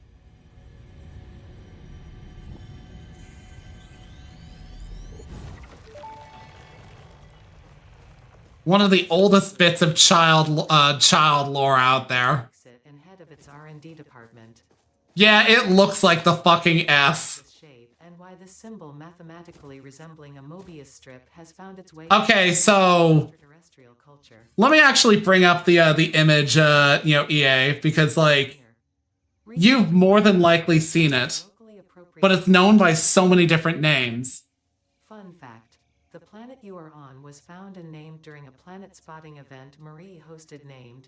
Okay, let's go with that. Browser sorts.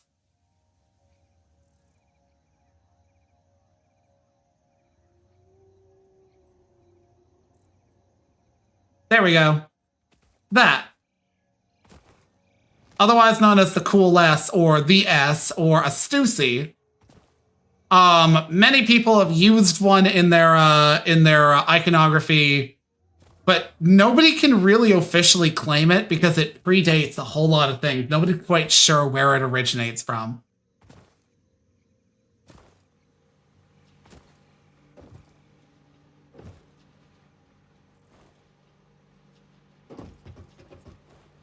Yeah, I remember seeing people draw that shit in like high school and stuff like that. I really don't know its source any more than anybody else, so yeah, enough of that. You get rid of that. There we go. The ma'am. Where is the ma'am over here?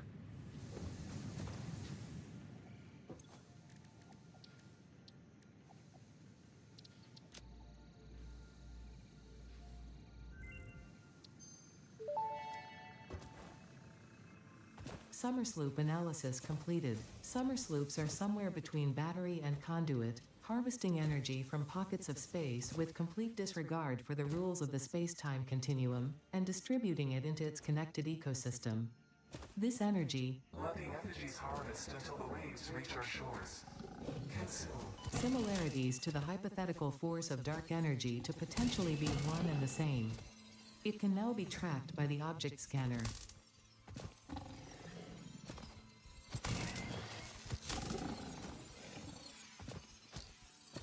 Yeah, that's child lore for you.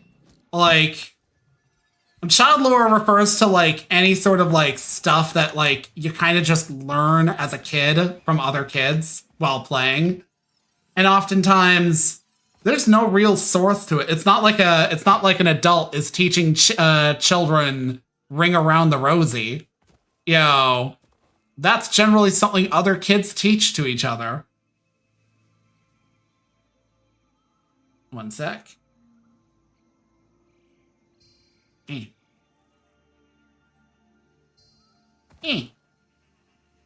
Okay, now I need to find... I don't want to go anywhere as exorbitant without the sword just yet. Which, speaking of which, I can go back into the area and get that. Or at least get it set up.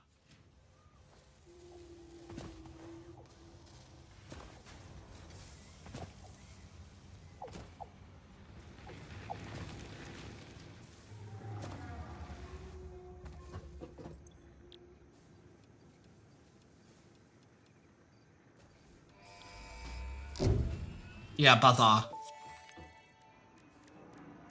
Milestone reached. The Xeno Basher is a direct upgrade from the Xeno Zapper.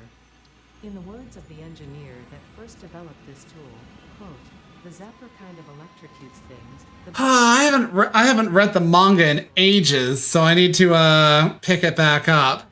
During encounters with aggressive fauna, Because it genuinely is a good manga. But like I left off I think I remember you trying to like mentally like go through where I left off, because I said I was around the point where the guild clerk asks Goblin Slayer to invigilate an interview with like, I think he's like a gnome or that world's equivalent of a gnome who was stealing from his party.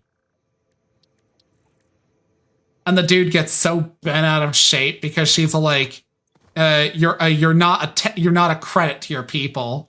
And he's like, fuck you, bitch. Like, okay, but you're literally stealing from people. That's their bread and butter, and you are fucking you are fucking stealing food from their mouths.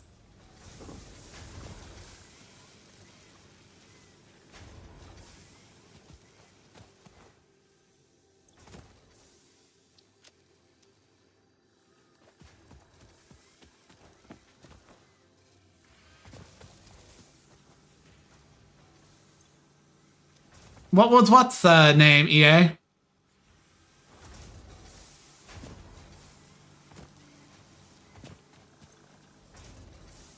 I need those.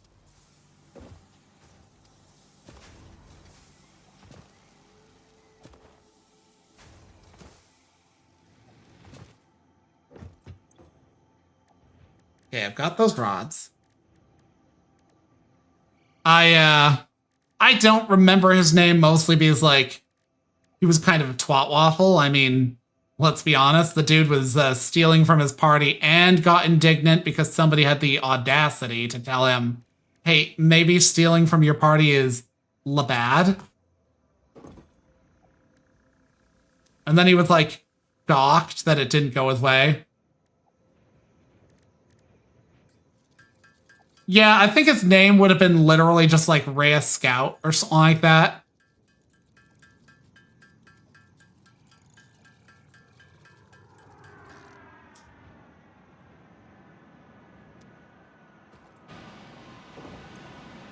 Okay. I need wire and 2 bashers. I've got 1 zapper. I need stitch plates and... Okay. Yeah. Okay.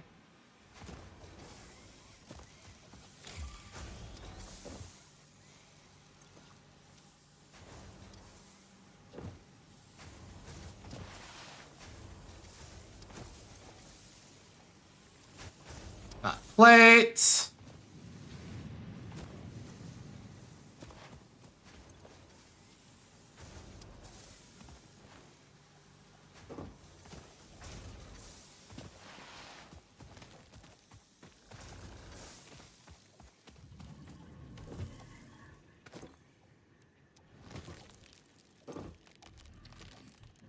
Right, I need stitched plates.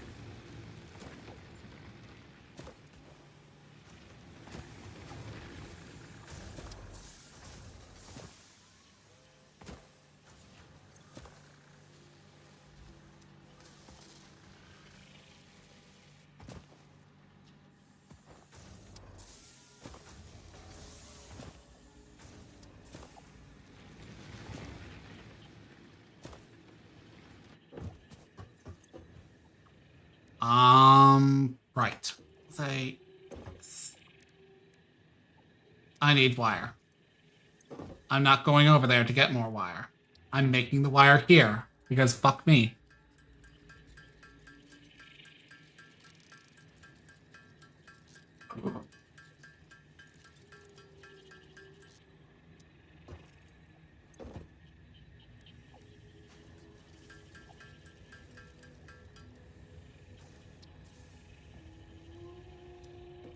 Okay, fine, I'll go over there and get more wire.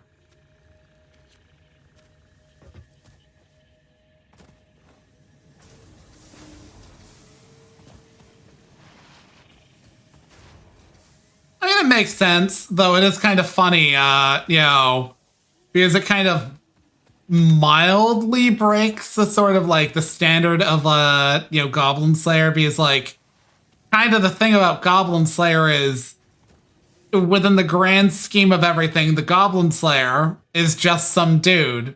Priest Girl is just some priest girl, and so on and so forth. They're not special because there's so many adventurers who are just like them.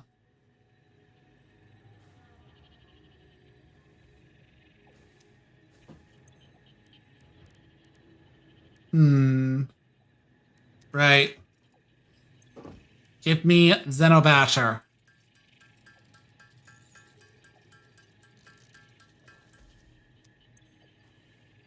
I have now entered the feudal era.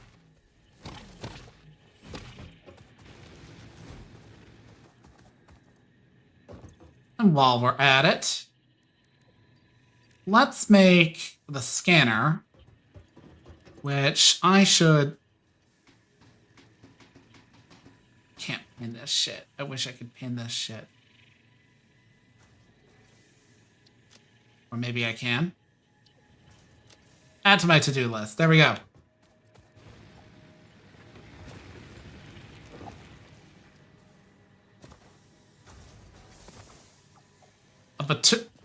Is Baturu a female centaur? Ah, okay. I love the random, like, not really random, but the willingness to have, like, just, like, a ridiculous amount of, like, options for, like, the actual, like, armaments that people wear. Like, I remember, I think it was, like, the swordswoman meeting fucking the Goblin Slayer on a day off that he was kind of forced into because his armor was fucked. And he's just kind of standing there, like, looking at stuff while, like, certain things are repaired. And she comes in and she's like, should I wear armor like the Amazonian? I mean, I can't see myself surviving in this. It looks like it wouldn't protect me any. And, like, Goblin Slayer's like, I mean, it works for her, but, like, I wouldn't recommend it, and whatnot. And they're just, like, having, like, a casual conversation about, like, the efficacy of going around in slut gear.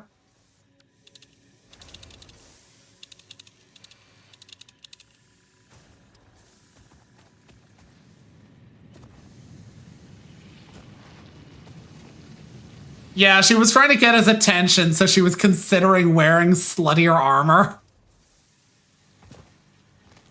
The end result being like, no, I'm not going to do that.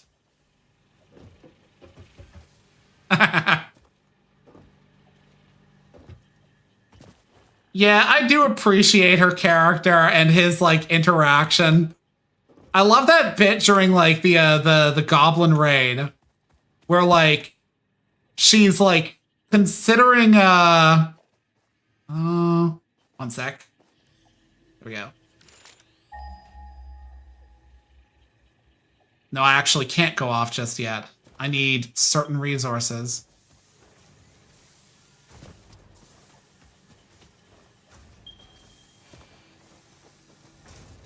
I want those ones up in the mountains. They're convenient.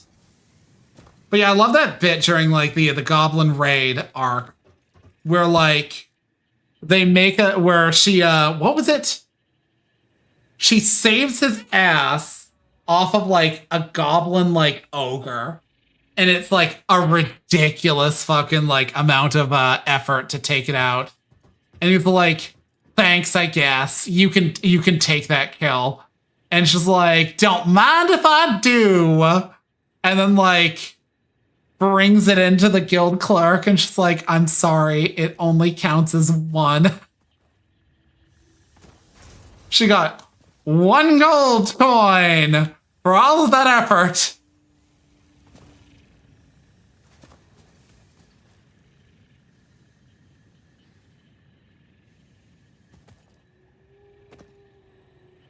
It's like those times in an MMO where you're like, you spend hours in one fucking area doing one, like, a specific thing, only to find out that your target was somewhere else.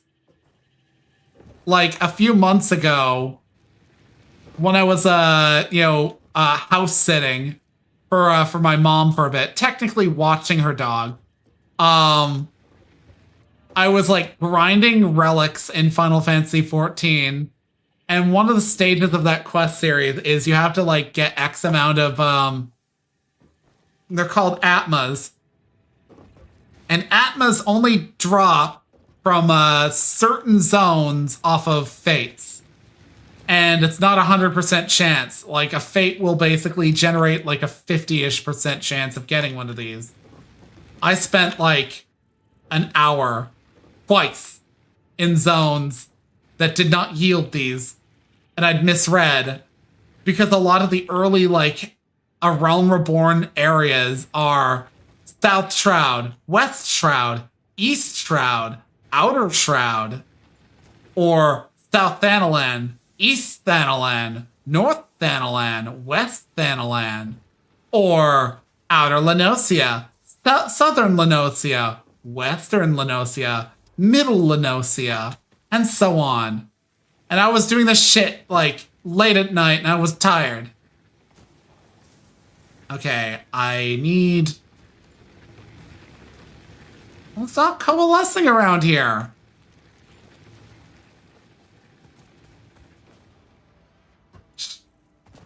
All right, that would be the two porcelain ranks that got some like limelight in the anime, right? Where they lose the guy's sword to I think a slime. No, it's like it's a slug in the sewers. And they're like, we can't afford another sword. We're basically dirt poor. And they're asking around for like support. And they're like, I mean, I don't mind, but like, it is a loan and it is my sword. And then they were like, why don't you ask the Goblin Slayer for some information before you start asking us to, like, you know, to loan you our sword? And like, the Goblin Slayers are like, trying to deal with a thing that like doesn't respond well to being like sliced, are you? And also can't afford a new weapon. I recommend a club. You know, they're cheap. If they break, it's no big issue. And most things that, you know, aren't really bothered too much by piercing weapons are bothered by being bludgeoned. Okay, so I'm going to need, for my great expense, I'm probably going to want to make a few of these. At least 2 of these. Not 3. And coal power.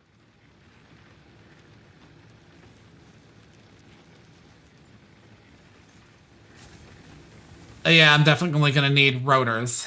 So I'm going to be base bitching about for a bit. Actually.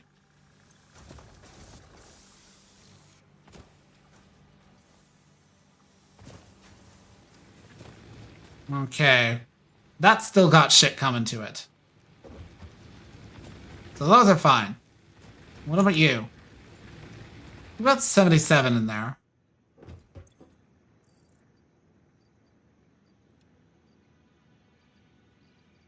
Take you, take you, take you, take you, take you.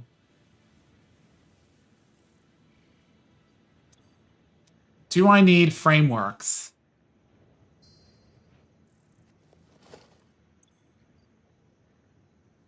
I do not, but I do need concrete, baby.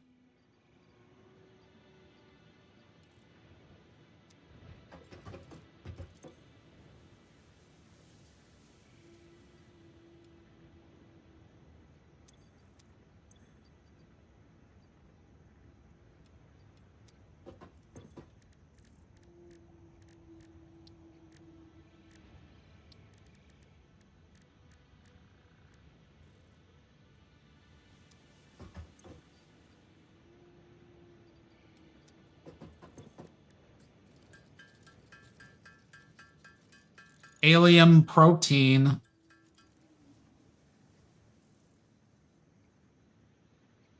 Used for medical purposes, you say? Maybe if I jam it in there. Just jam it in.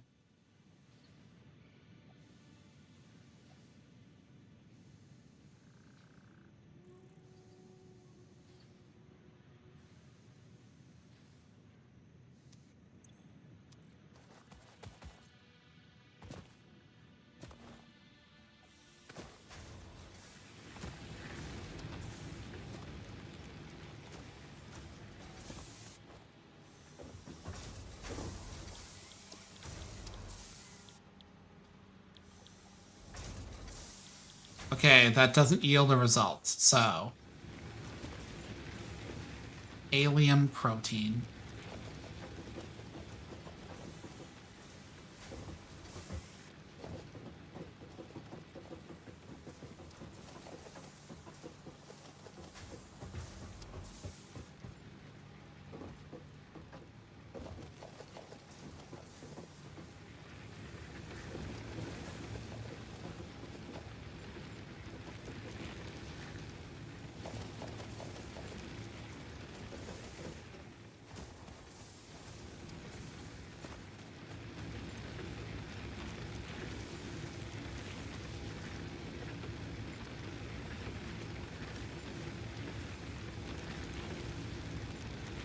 You in there. you in there.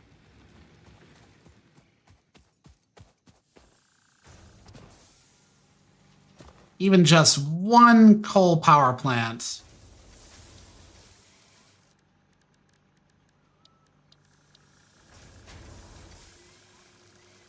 generates a fuckload of power relative to this. Like, it's twice again what they generate. And then after that, oil.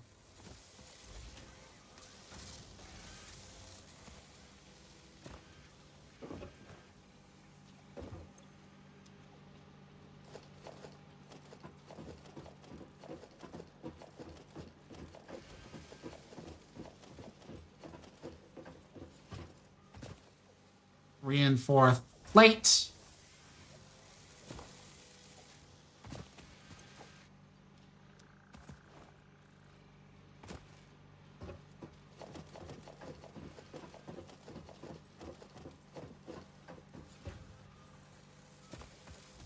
Copper foil.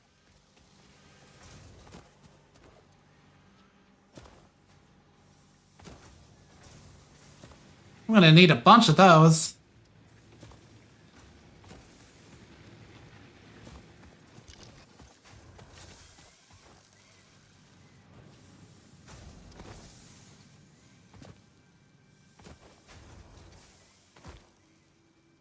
I wonder if I can find some of the SAM material, because I think I'm going to need that to unlock... Wait. What did I need to unlock that?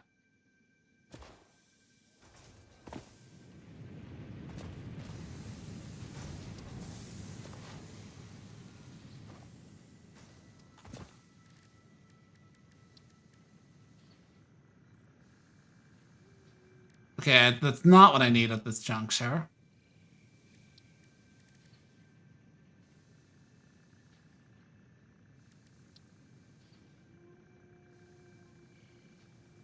Okay, I need the SAM material, so I need 10 of that. I'm gonna break down and, one sec. Satisfactory tools. I don't mind whipping out the game map.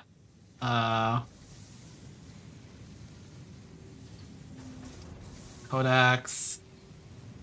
Satisfactory map. What the fuck? Don't even know what that was about.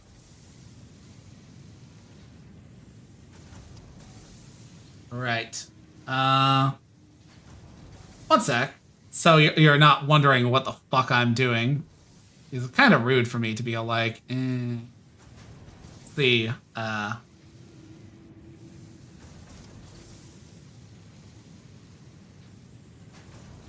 am I gonna set this up? Rather sorts?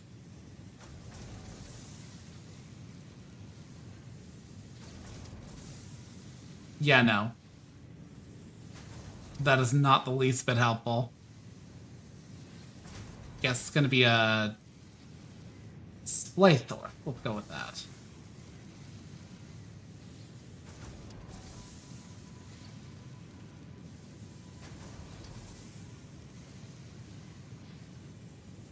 Let's go with Playcaptor 2.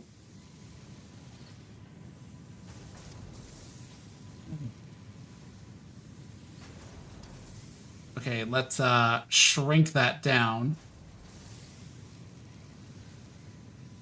Fit to screen.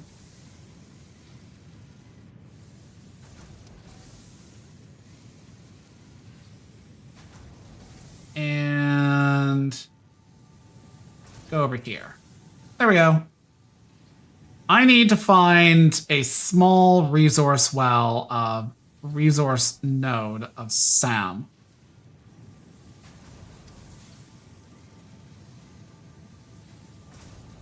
Map layers. Not the world borders.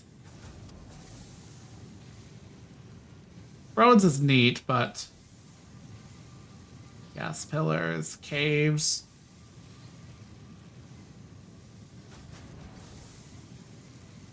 No, that's not helpful.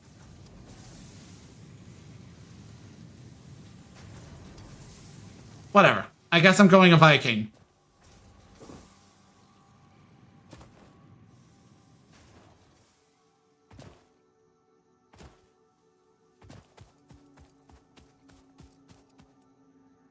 I just specifically need some purple ore from a place to unlock some stuff.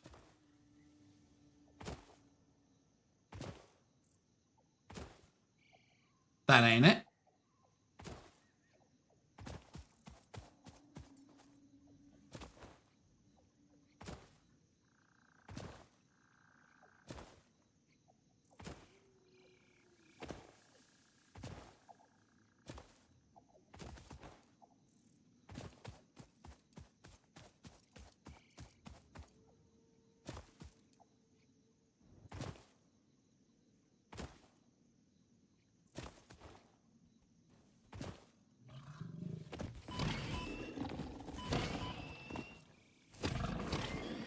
That's right, you jet, bitch.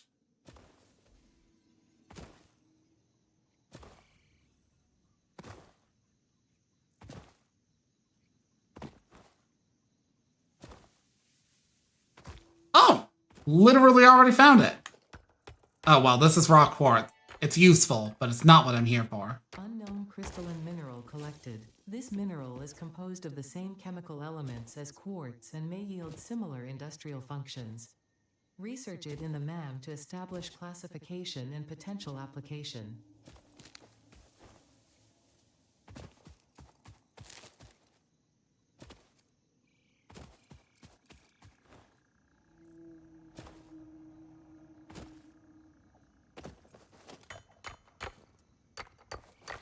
Well, I know where to find coal. I've unlocked the ability to acquire it, though.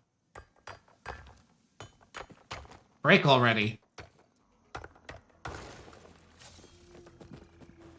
The downside is that the easiest ability to get THAM material is from there.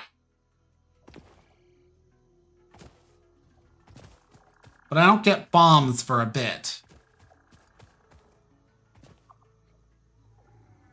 No, I don't want to deal with that. I don't want that guy's smoke.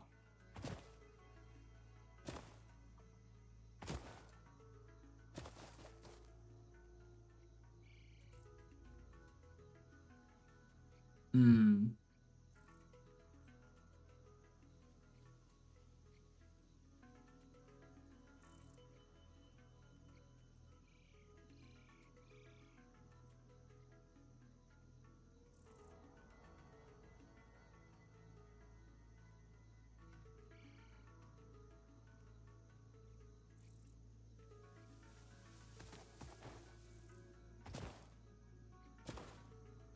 An explosive would absolutely be nice, but I'm actually going to try and, like, make an effort to make that shit this time around. But before I kind of... Oh, shit.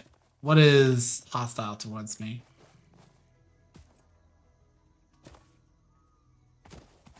This bitch.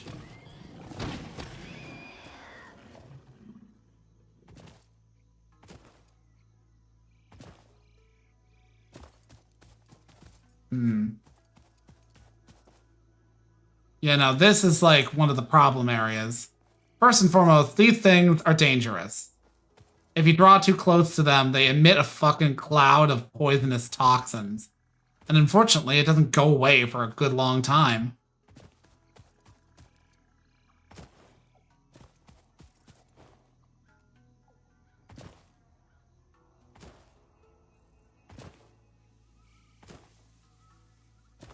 But I want to unlock some more technology aspects, or at least trees.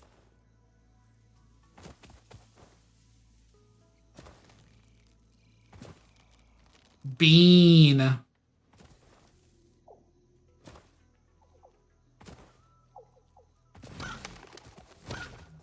Fuck off.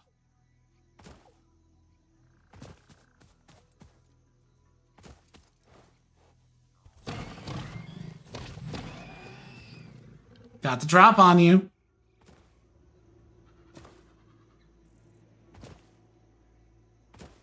Oh, sulfur. I think. Oh, this is just limestone.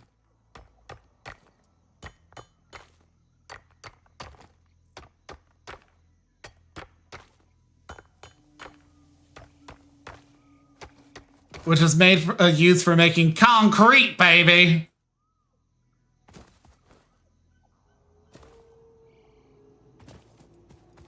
This is another place where bombs would come in handy. Oh no, bombs, my one weakness.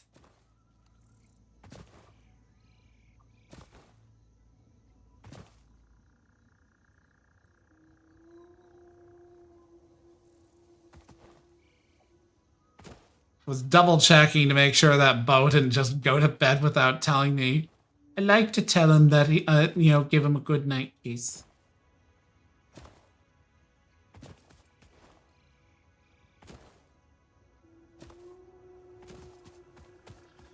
Okay, so I can't even fuck with that place until I start learning how to make ramps.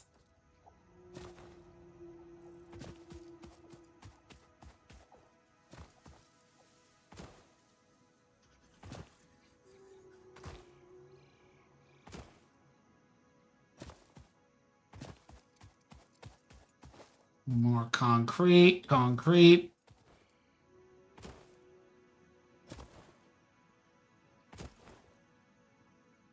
That's more quartz over there.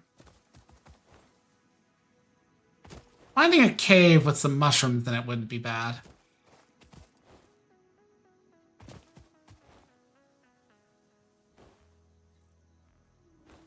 I think that's a node of coal, but not like a mineable one, just like one of the ones you can pick at.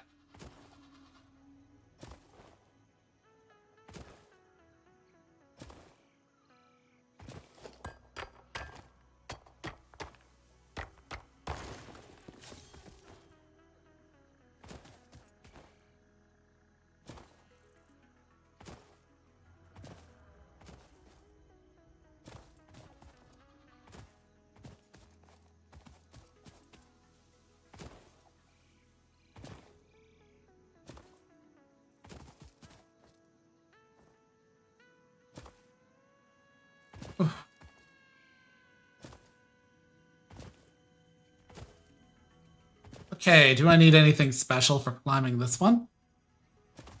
Wait.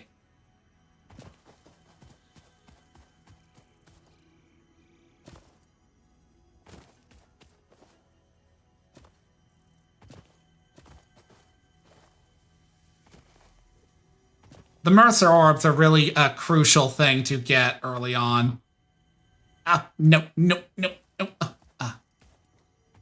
And the reason is because they create your pocket storage. And if you get a nice setup going, your ability to generate an infinite supply of on-the-run resources.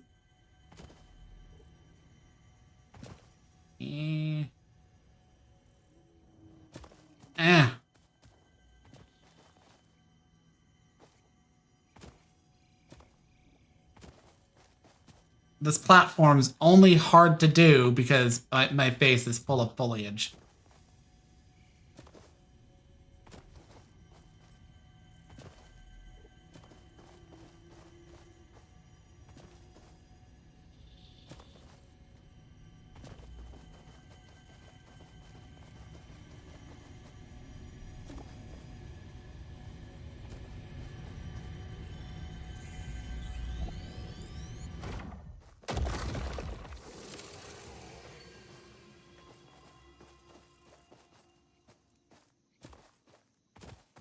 I do not want to fall to my death, thank you. Because while this game certainly does give you a ludicrous amount of fall distance before you start to lose health.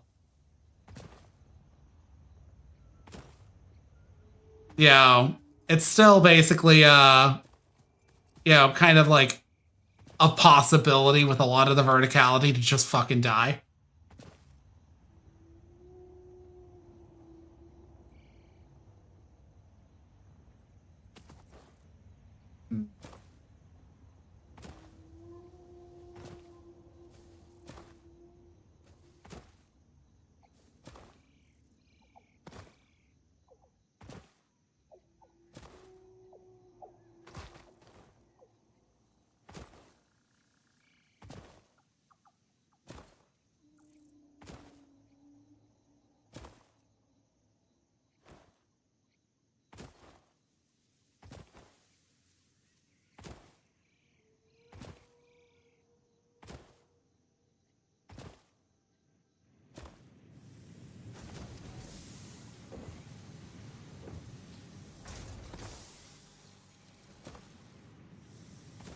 One downside of locating everything over here is that I know where a thing for getting like special for getting like the gotcha is like on the opposite side of the grasslands.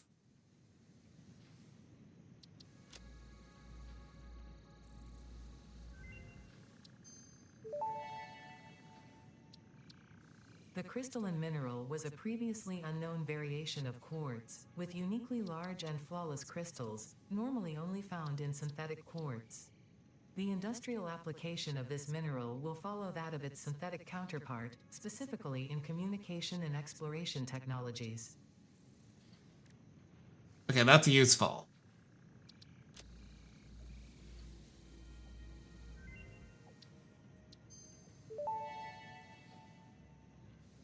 Research completed. Quartz crystal recipe unlocked. New quartz research available. Huh. See.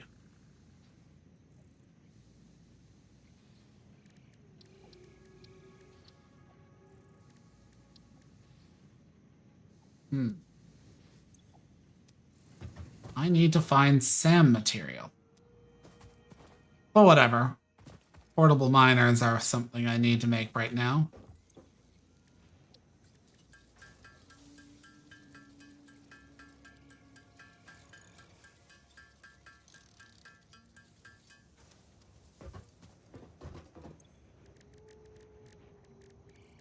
Copper foil. Copper sheet. Requires copper ingots. Ingussies.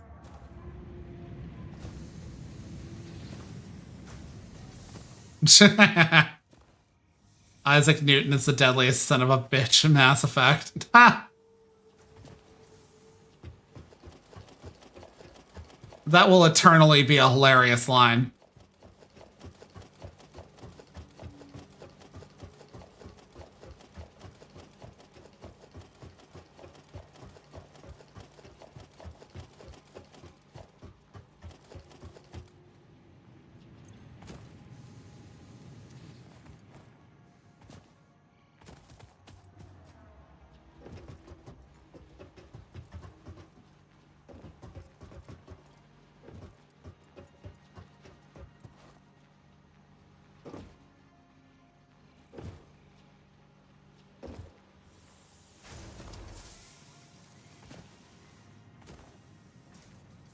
I mean, true, but keep in mind, space has a lot of space in it. Like, every time some fucking, like, person's like, NASA just predicted that comets are coming for us, it's like, yeah, they're going to be within, like, a few 100,000 kilometers of us.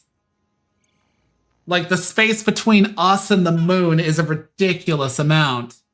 Like, people don't think it is because we can see it. But, like, we can see it as, like, a small ball. It is distant enough that, like, the distance between us is, like, quite a few thousand kilometers.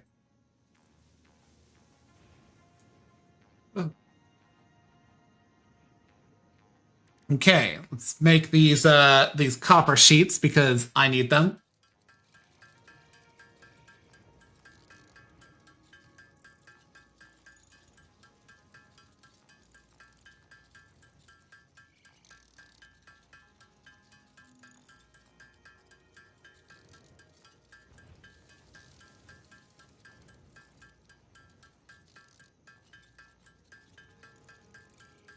I always find those people kind of hilarious. And it's like, it's not because they're dumb or anything like that. Like, so that dude who predicted that the world was going to end in like 2012 or 20 whatever, the church dude, fucking, he predicted it real hard and people fucking believed that it was going to happen and blah, blah, blah.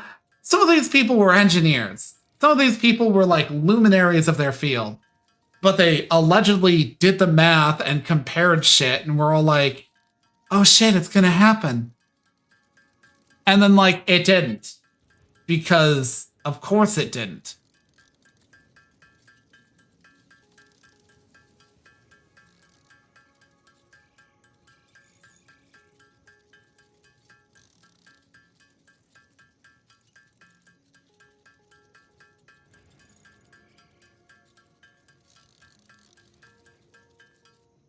Okay, I think that's enough.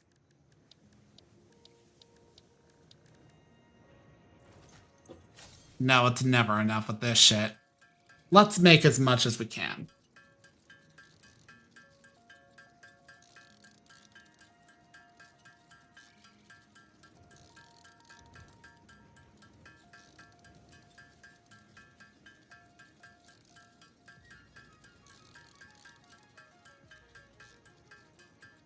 Now, I think at this point, the volume capacity of the pipes is something like 300. Can't quite remember. Let's see.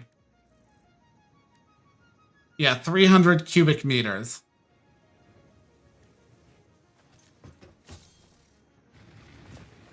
And I need the rotors.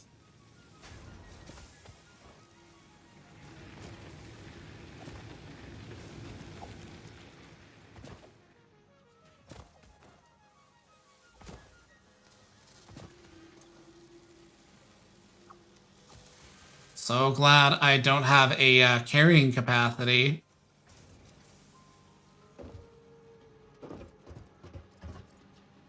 Like, okay.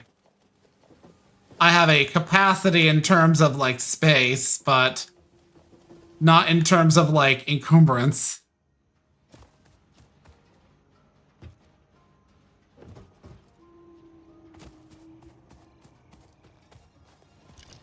Man, I should eyeball what it'll take to set up power lines.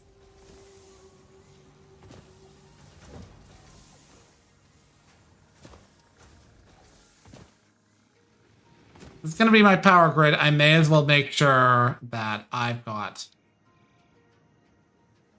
Oh, the cost for that. Oh, the cost for that. Oh, the cost for that. I don't even have the basic steel industry up, and... Yeah, that's gonna be a later me thing.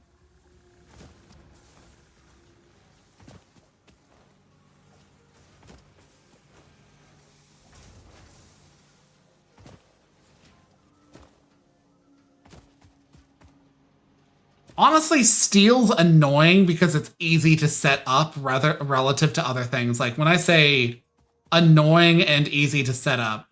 Oh, sulfur. It basically amounts to is that, like, stitch plating. So, reinforced plates require plates and screws, but they need quite a few screws to make them. You make screws from iron rods, which you also need for, like, for other things. So, like, it's a lot of, like, secondary refinement stuff going into this. And you don't make very many in a given go. Steel, meanwhile, is just iron and coal. And then, like, that makes the steel bars, and then you refine that into pipes or beams. So you always have quite a few of those. It's when you have to combine them with other things that you don't have quite a few of them. But, like...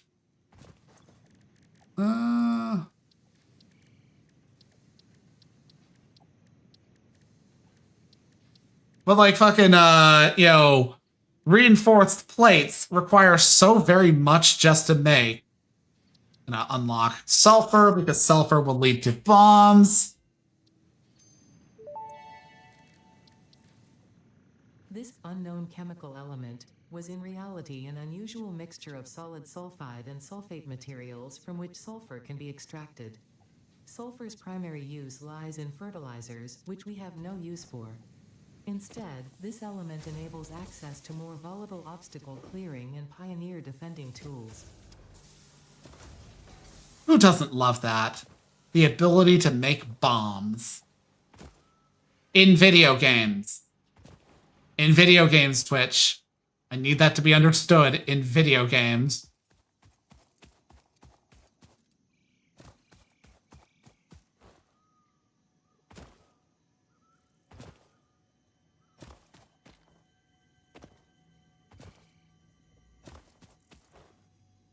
I think there's a cave around these parts, so I'm gonna ferret about for it.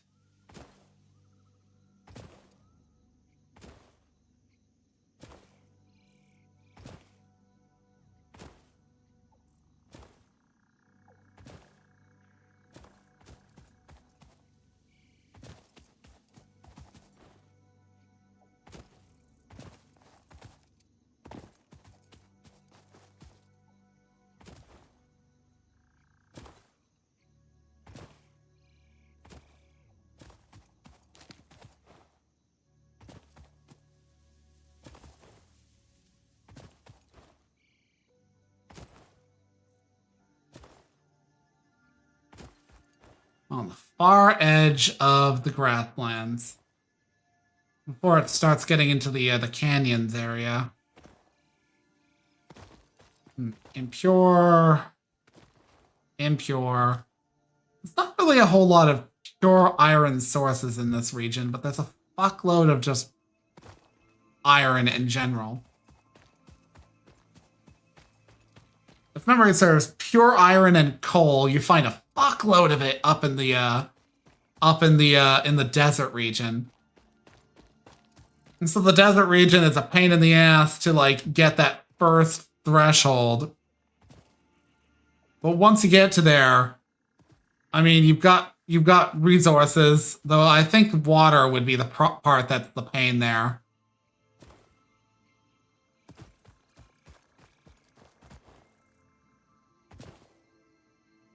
Oh, I need to be careful.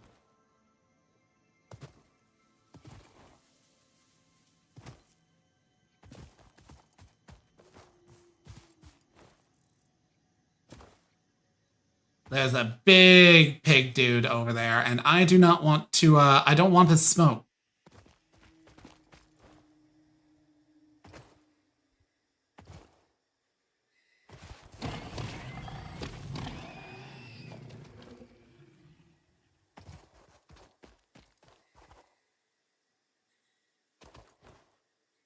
Okay. We Gucci. We Gucci.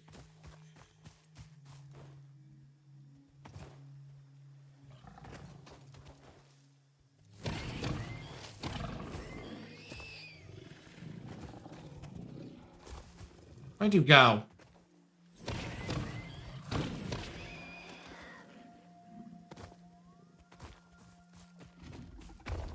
Oh shit.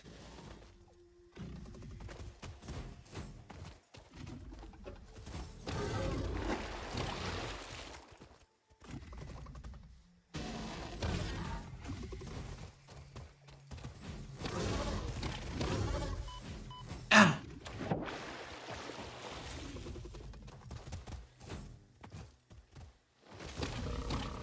Fuck off.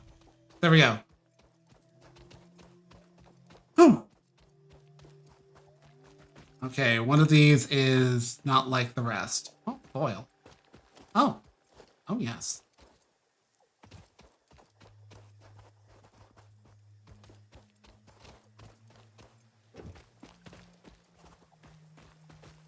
Leave it that out there in the water.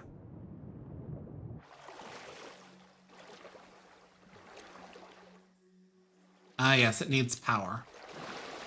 I can remember you for later, when power is being generated. Ooh, butter.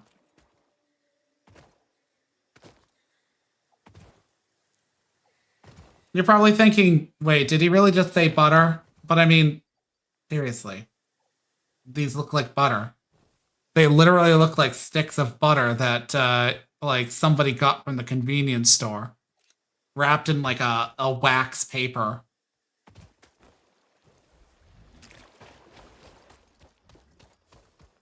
And there will come a time when I need so very fucking much of it. Like a phenomenally incomprehensible amount of it. And I'll therefore need a lot of concrete.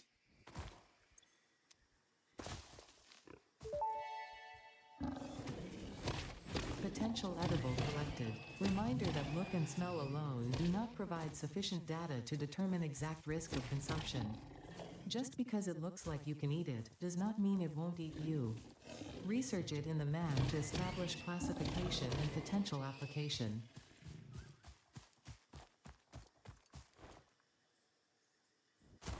Okay.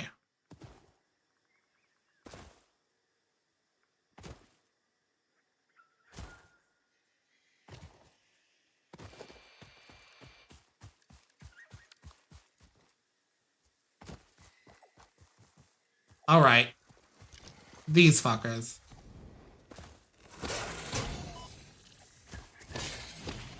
Fuck off. Samples of unknown alien species acquired. Their weaponized plasma is most likely stored as a stable chemical substance in an organ close to their mouth, and only turns volatile when exposed to one of Okay, the I can't tap that. Research the remains in the MAM to establish classification and potential countermeasures. What is... Ah!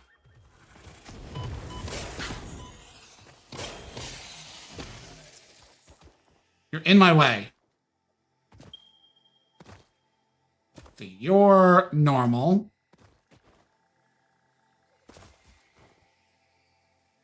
You're normal.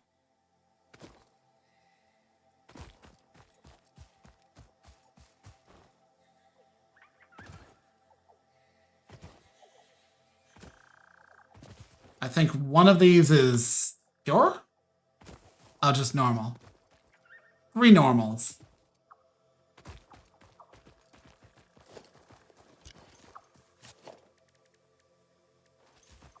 Hmm.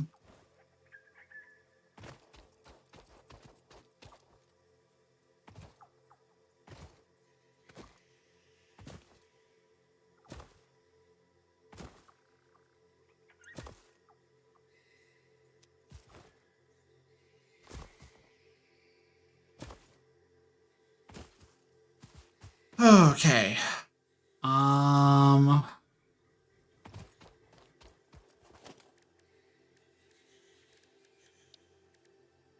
Want to make 3 water extractors.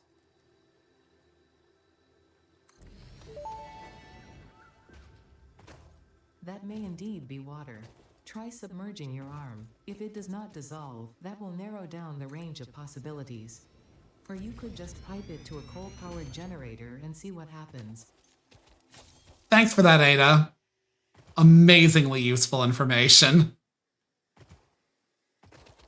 Oh my god. How many of you are there?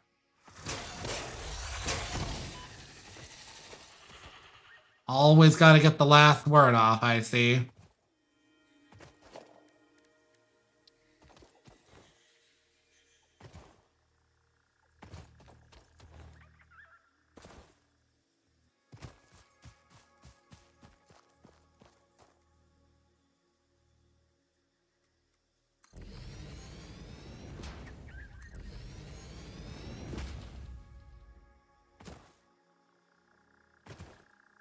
Let's put them in this area, because I think I remember last time I made these things, I made it kind of annoying to make them. Okay.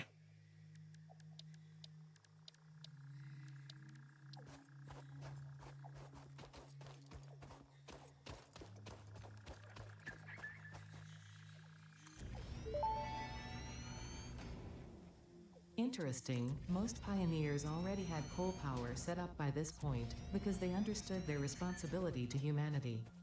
Shut up. Pioneer attitude altitude metrics. Reminder, Shut the fuck up. generators require coal. Yeah, no shit.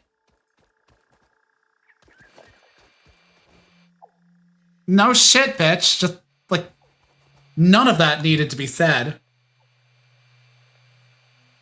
So mad.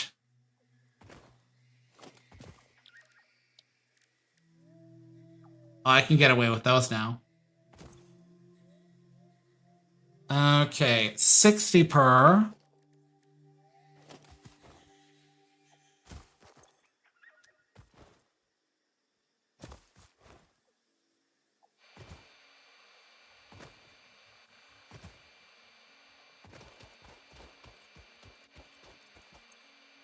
You will require fluid storage. I don't know how much you require each moment, so let us assume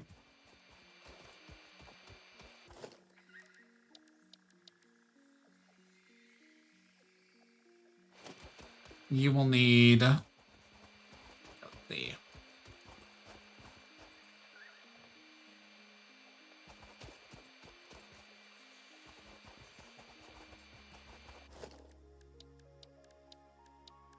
Let's put a splitter. Where is logistics? Splitter.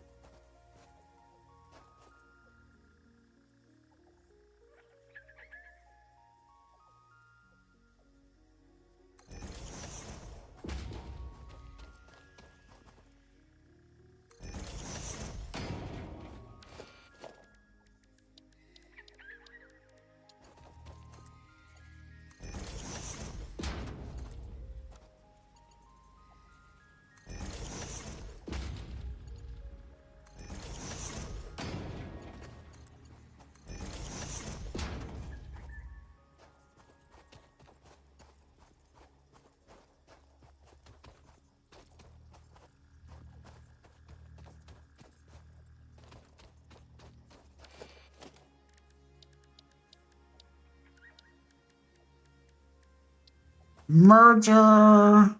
We're getting a little bit silly here.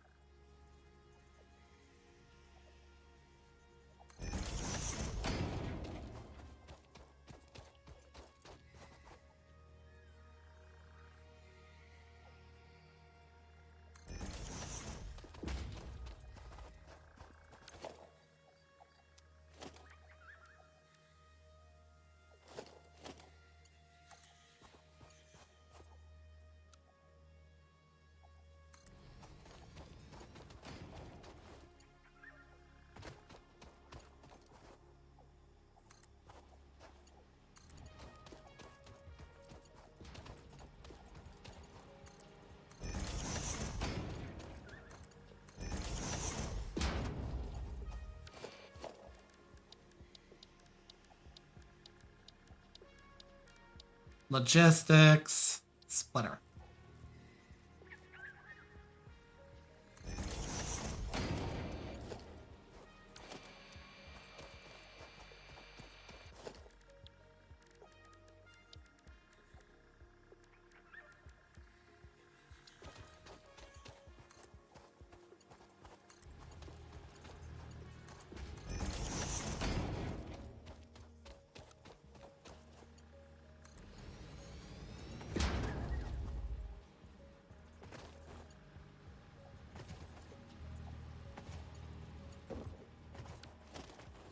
Okay, let's see how that runs.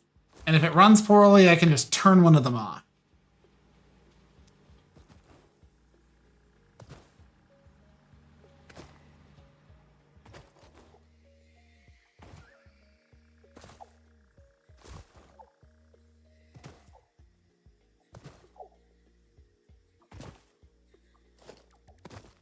Okay.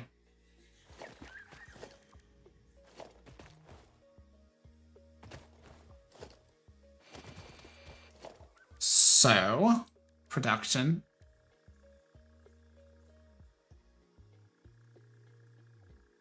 Oh shit, I went way over time.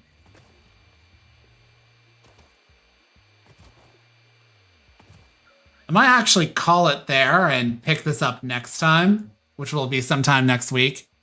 But let me hang around for a moment while I see if I can't find...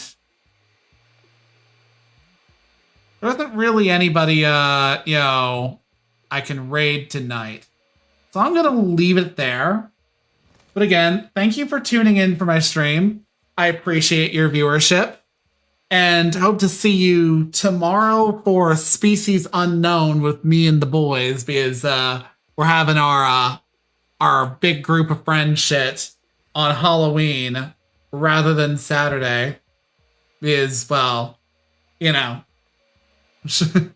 no problem, EA. Hope you have a good sleep, because I'm pretty sure you're supposed to go to bed at some point, but at the same time, it's a holiday for you. So it's no big, I imagine. But again, thank you again for tuning in. I have been PaladinAshe.